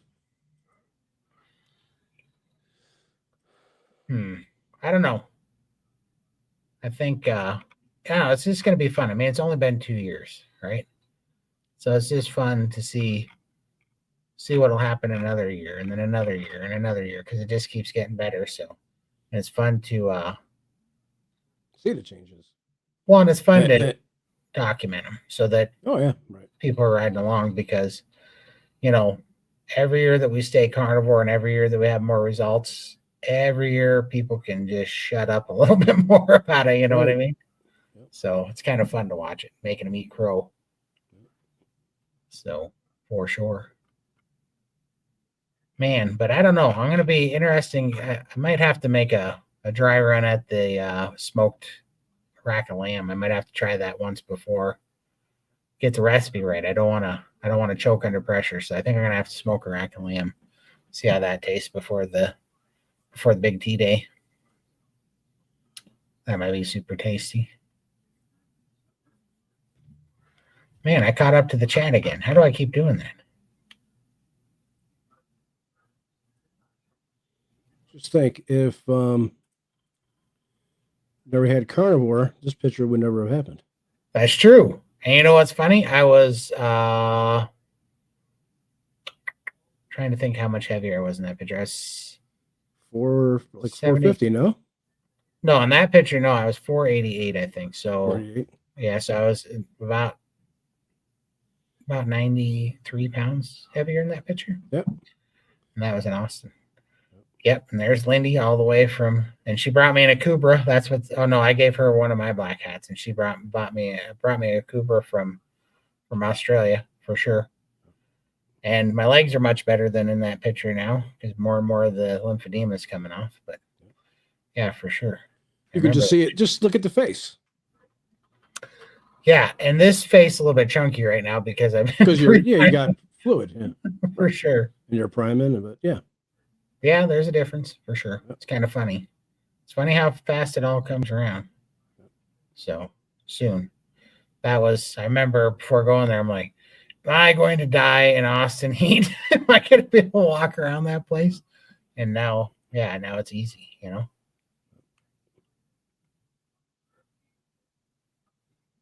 Let's see. Is iodine mainly for those on carnivore? Or is it's for everybody?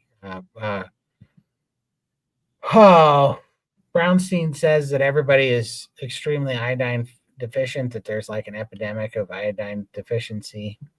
I don't know what to believe. He says that Dr. Phil didn't need any iodine. I don't know.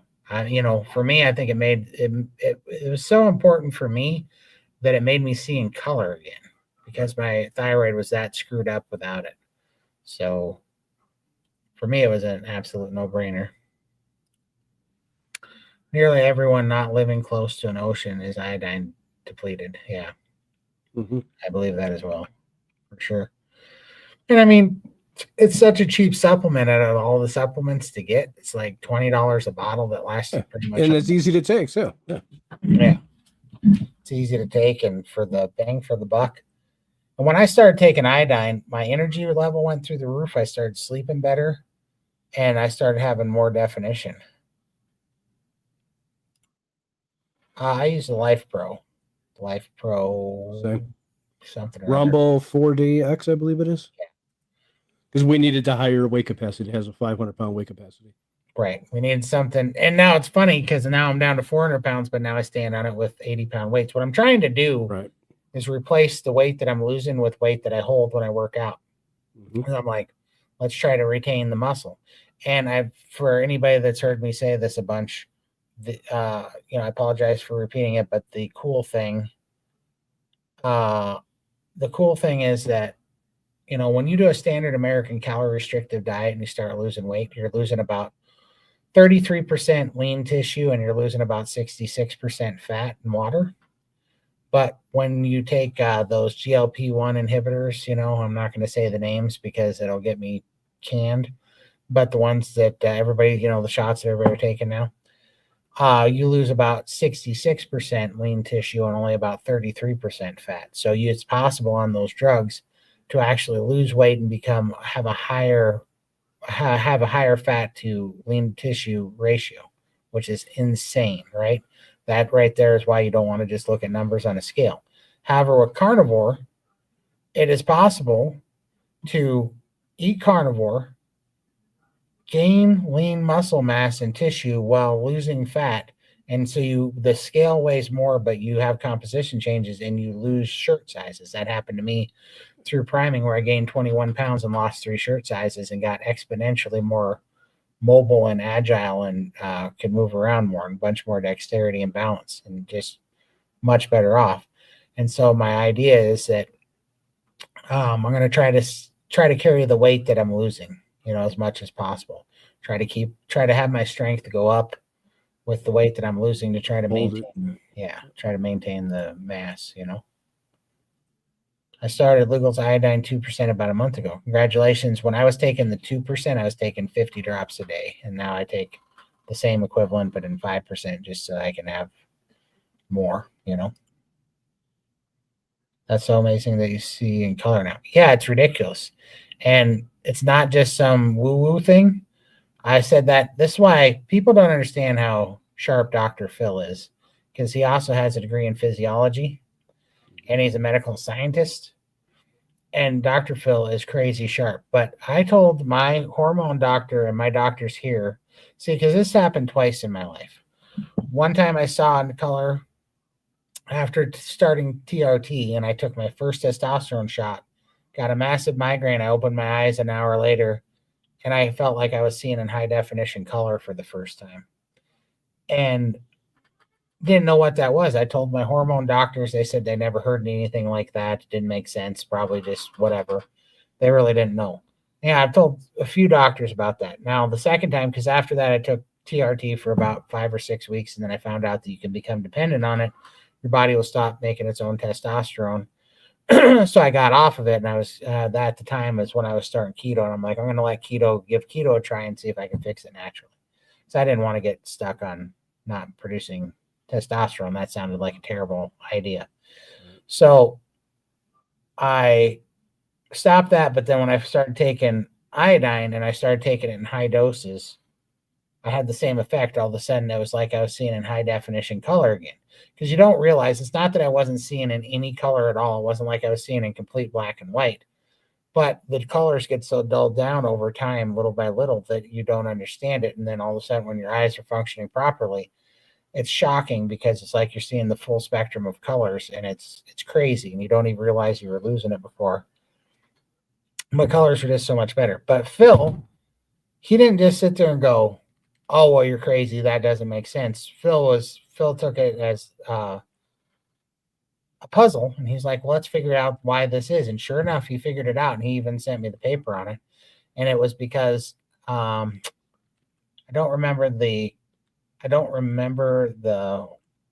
chemical or the hormone that your thyroid makes, but long story short, the hormone or the chemical that your cones in your eyes need to produce color, to see in color, come from your thyroid, and it's come from a hormone or something that your thyroid produces.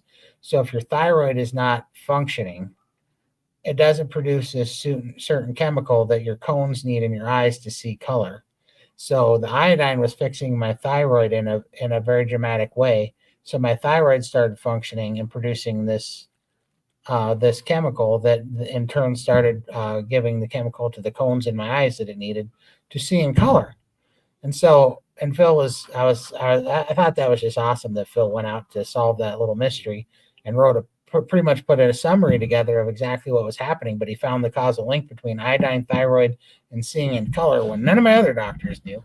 And Phil said he gave him an out. He goes, well, that's because they don't have a degree in physiology, Right. But when you guys are in SBG and Phil is a very humble dude, but that dude is sharp. So just so you guys know, he is one heck of a blessing to SBG. Should I use Lugol's or does the brand? I think the brand matters for sure. I do. But I just trust Lugol's, and I use Lugol's because everybody else uses Lugol's, and Lugol's is in my local.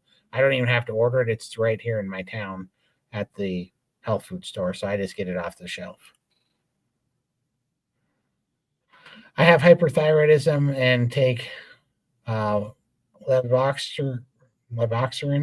I recently saw some video about taking iodine and some people having reversed their hyperthyroidism. Guess I need to jump on board.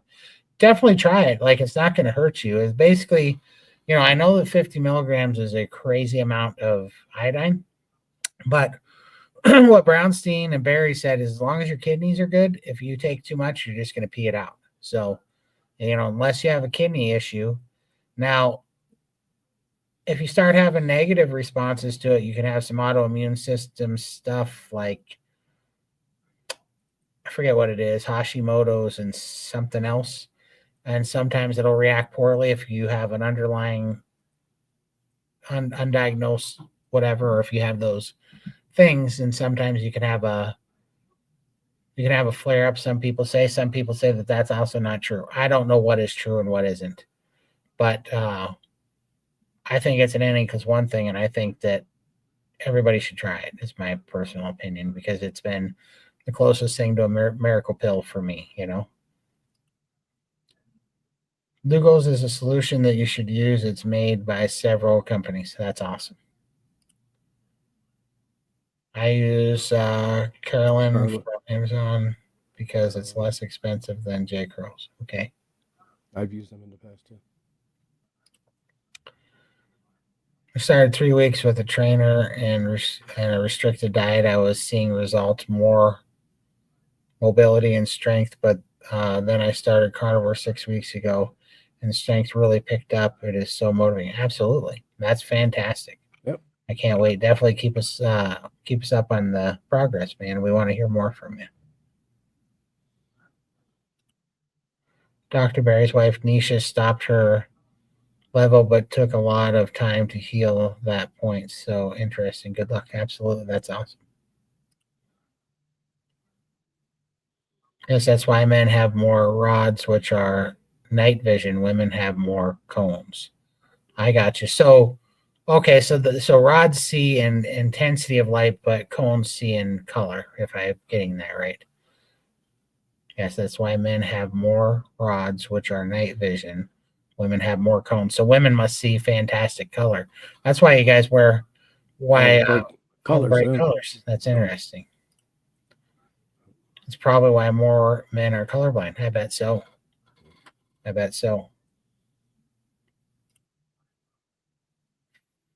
Physiologically, it's why men have better depth perception, random things I learned in college.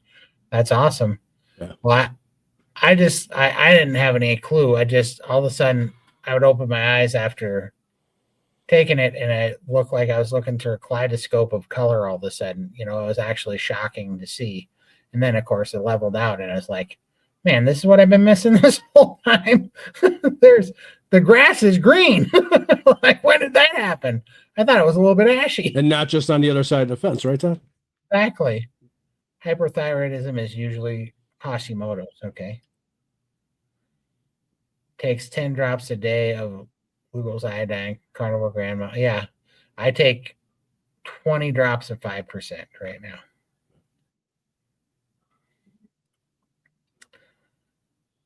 Hey, Twinbrook, I appreciate you coming in. Yeah, it's crazy. It's crazy all the things that heal up that we don't even know. And this is what I'm saying. I was talking about this in the chew today, but I think that ultimately carnivore is a animal-based elimination diet that everybody owes it to themselves to do very, very, very, very strictly for like 6 months. And then start adding things in one at a time and start taking supplements one at a time. Do the priming, heal your body, nourish your body with meat. Do it for 6 months hardcore. And then if you have any questions on these things, your diet will be so cleaned out, you won't be an addict anymore.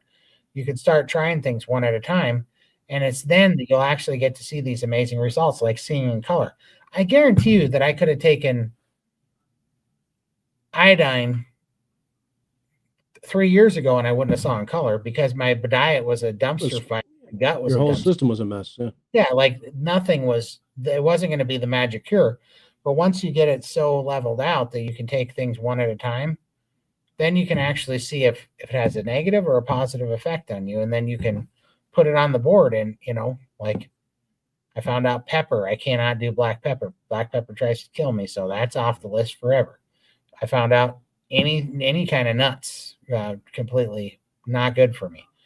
But found out fermented and pickled vegetables, pretty tolerable to me. So I So if they're tolerable, they don't hurt you, and they make your steak taste better, then I'll have pickled jalapenos on my steak from time to time. I found out I do a little bit better with vinegar and it doesn't hurt me. So uh, now the carnivore purists will hate my guts for saying such blasphemous things. But it's like that's the real beauty of this is that you can be your own N=1 and you can clean up everything to the point that you can go test things one at a time yourself and you'll actually know if it has a good, because I always thought this stuff was nutty. These people be like, try this vitamin, that stuff's awesome, this supplement, that powder, this blah, blah, blah, blah, blah. Dude, I never had crap feel like crap. Like nothing ever did a dang thing that I ever took. I was just like, this crap doesn't work. I thought it was all a bunch of nonsense and that nothing worked ever for anybody. Like, why do it? And I mean, I'd take it for months. Didn't feel a lick of difference.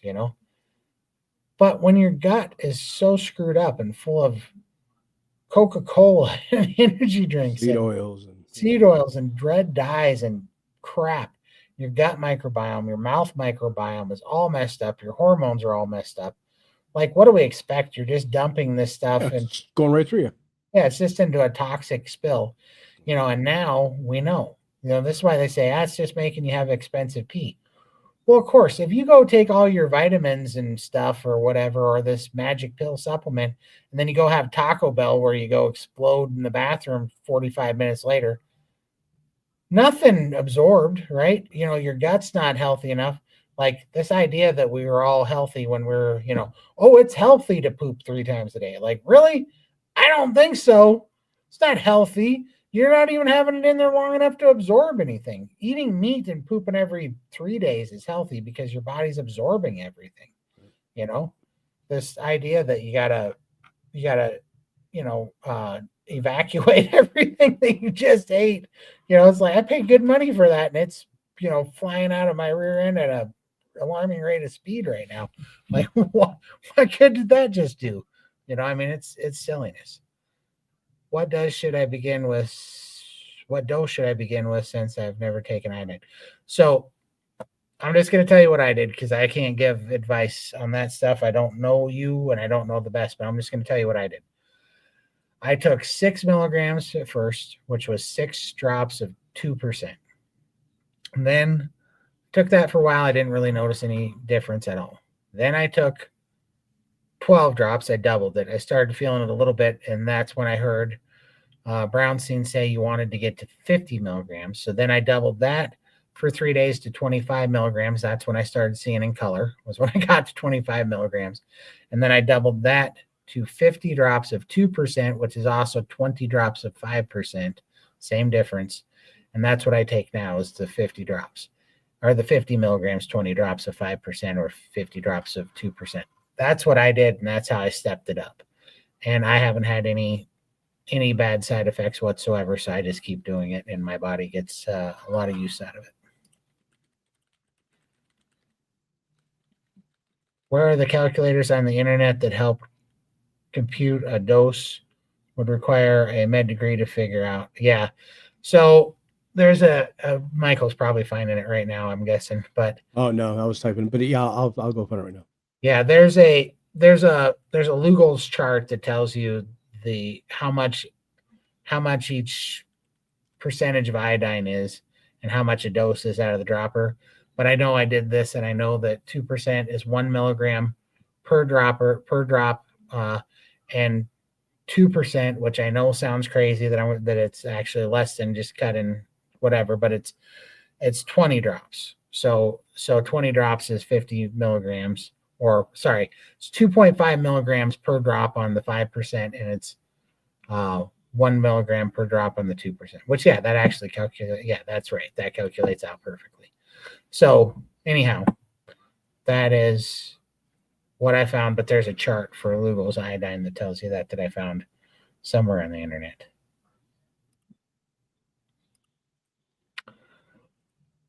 Thyroid stuff is difficult. I had my numbers go up and down. Yeah, for sure.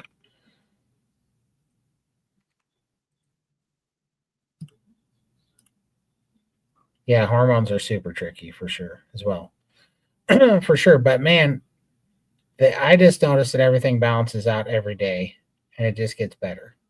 So I don't know. I just know that the healing seems to compound. And one of the things that I noticed on iodine was that the longer and the more consistently I do it, whether I'm working out, whether I'm not working out, whether I'm fasting, whether I'm priming, no matter what, I've been seeing consistent consistent composition changes and definition changes in my lean tissue that have been kind of crazy, like just in sometimes in a week or two's time, I'll look down and I'm like, I just look different. I can't explain it, but I am crediting that to the beef and the iodine because that's the thing that I changed the most, and it's causing some serious composition changes right now.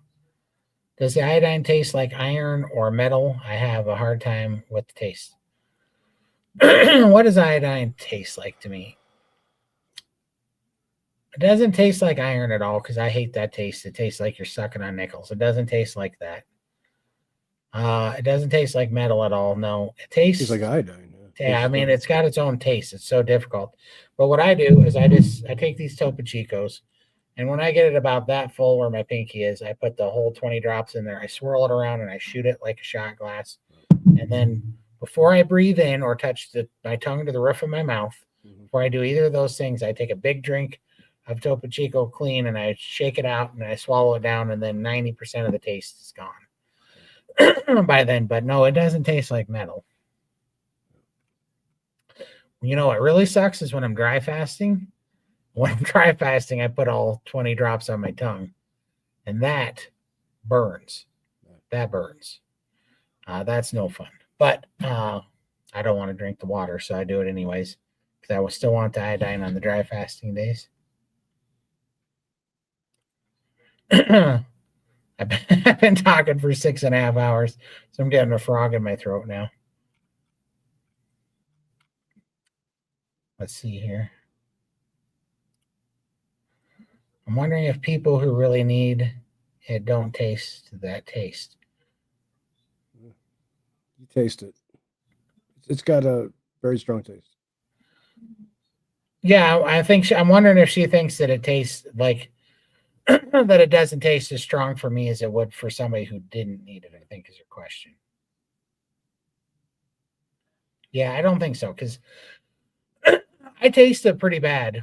It's got a very strong taste, and I don't know. I mean, Dr. Phil said if you were losing the color in your eyes, you had a severe deficiency, especially for it to come back that quickly. Oh, when we put it on your hand, remember how fast it absorbed? Yeah, for sure. Yeah, your body just sucked it right up. It was gone in like 20 minutes.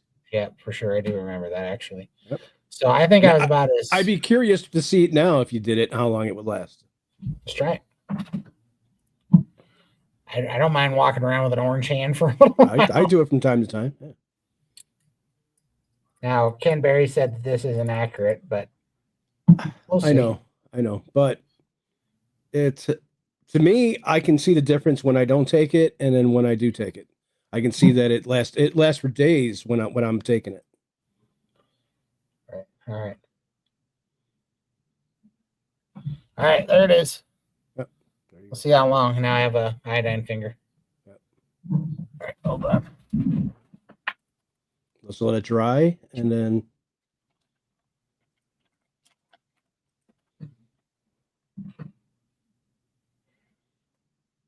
just watch you don't get it on your shirt by mistake. For sure. Still have an iodine finger. Yeah, it'll get absorbed. Don't worry about it. Oh, I know, for sure. Yeah. All right. But for the record, that's what it looks like right now. Now we'll see what it looks like in the next 20 minutes. Because last time it was completely gone. Oh, yeah. We were talking on the phone and it was gone by that. Yeah. When we were talking later. Yeah. Yeah, it was gone in like 12 minutes or something the first time I did this.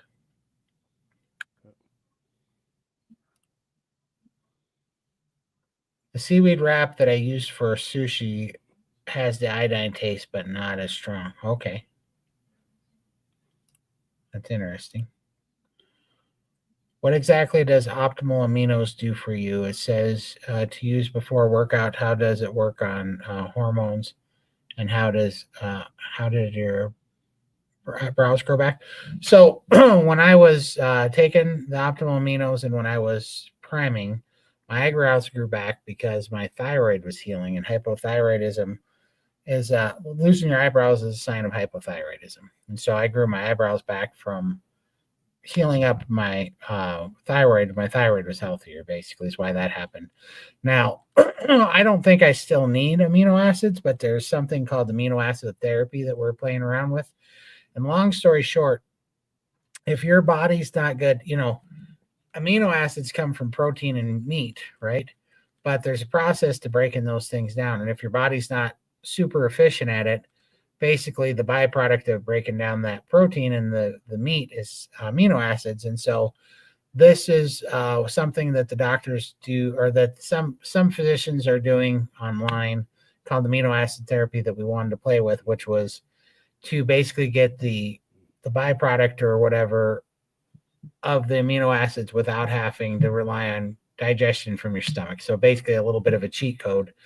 But I was taking them in crazy amounts, right? I was taking like $1,200 worth of amino acids a month, trying to overdose on them on purpose, which is just a headache and a little bit of nausea, with the idea, kind of a scientific approach to see what would happen if you got completely satiated or completely nourished with those amino acids. Because the idea was that probably had a serious deficit from under eating meat and having a screwed up gut microbiome for a long time. What I can tell you that happened when I was doing it, one of the main things is that I started moving way more fluid, which was good. And I started being able to digest my food way better. I don't know what happened, but it was taking me like, if I ate a pound or two of red meat, it would take me like 6-7 hours to digest it, sometimes even like 8 or 9. When I started doing the amino acid therapy, I started digesting like 3 pounds, 4 pounds of red meat in like 3.5 hours.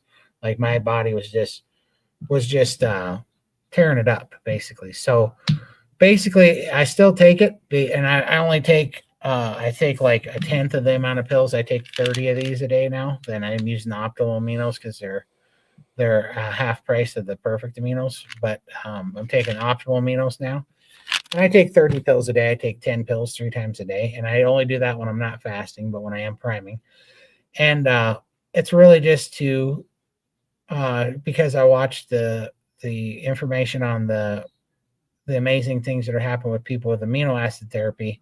But if I had to guess, I don't think I even need them anymore, because I think that my body's efficient at making it now and breaking down the food. I think when my digestion healed, I got a lot better, but it definitely did make pretty astonishing difference in a short period of time, in like 2 to 3 weeks, with digestion and with my eyebrows growing back. That was when my eyebrows grew back. My eyesight got better during that time. I had amazing changes in my eyesight, and I was moving a bunch more fluid, which was really interesting. And Lindy started moving more fluid too. Remember, Yeah. Michael? Yeah, and so that was a big thing because we both held on to fluid with our lymphedema stuff. Like your finger, I already took my 50 milligrams today, Cranky, so I did not want to have that on my tongue. That's a little bit stout. That 5% stuff is no joke. That's really good. My mom put it on her temples in the 80s because of nuclear fallout. That's funny.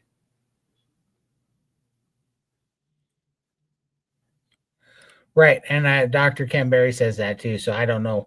But here's what I'm testing. And I don't even know what I'm testing, to be honest with you. But here's what I know, because I've done this a couple of times. The first time, this absorbed in like 13 minutes, completely gone.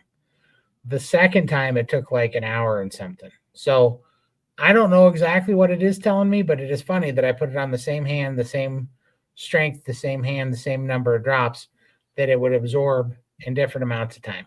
Now, they say the reason why that's not super accurate is because it could not mean, like, what if you had lotion on your hand, or what if you should clean the pores, and then what if it was Right. more humid out and you were more hydrated that day? Like they say the absorption level of the skin is different. It's not an accurate. It's not 100% accurate, but it Right. gives you an idea of how fast it can absorb into your skin. Right. Your body takes it in. Like I said, if I'm taking it daily, and if I do the test, it'll be there for days before it disappears. Remember, it was like a week Yeah. it lasted for. Yeah. So Yeah. So we'll see. We'll see what it does in me. But yeah, because that was crazy. Michael's was there for forever. yeah, and And his disappeared while we're on the phone talking. yeah, in 13 minutes is like, whoa, that's crazy. So it is. I don't know exactly what it means, but and turns out I was really low on it. So So now we're gonna see how long it lasts now that you've been taking it for so long. Yeah.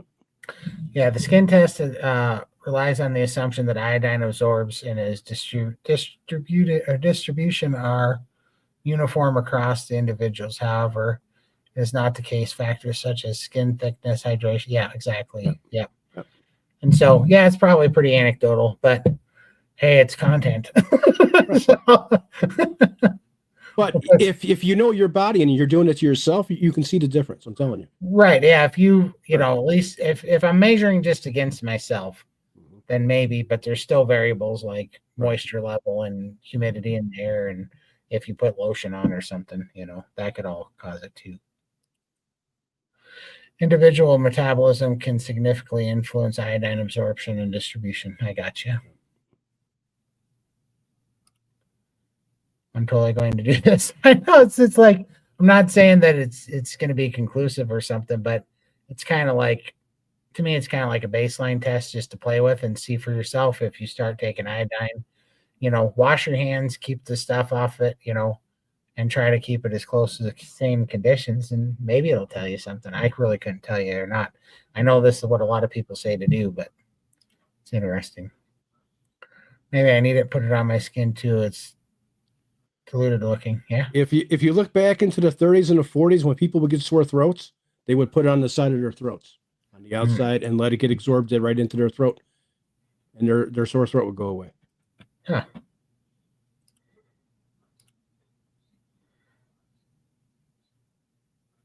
Late to the live because of a meeting. You become one of my favorite things on Monday mornings. Oh, must be in a different country. Kiwi or New Yeah. Zealand or Australia.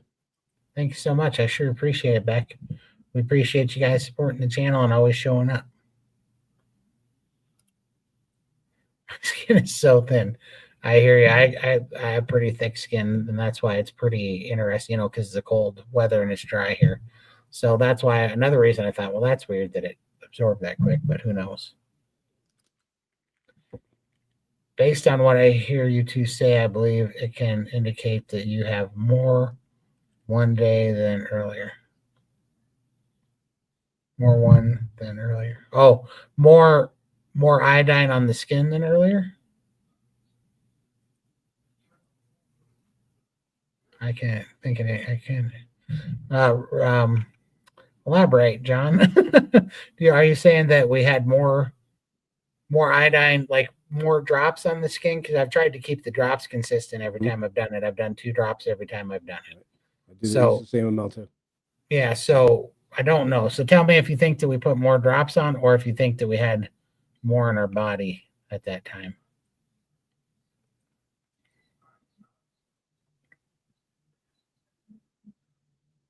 More in your system. More in your system.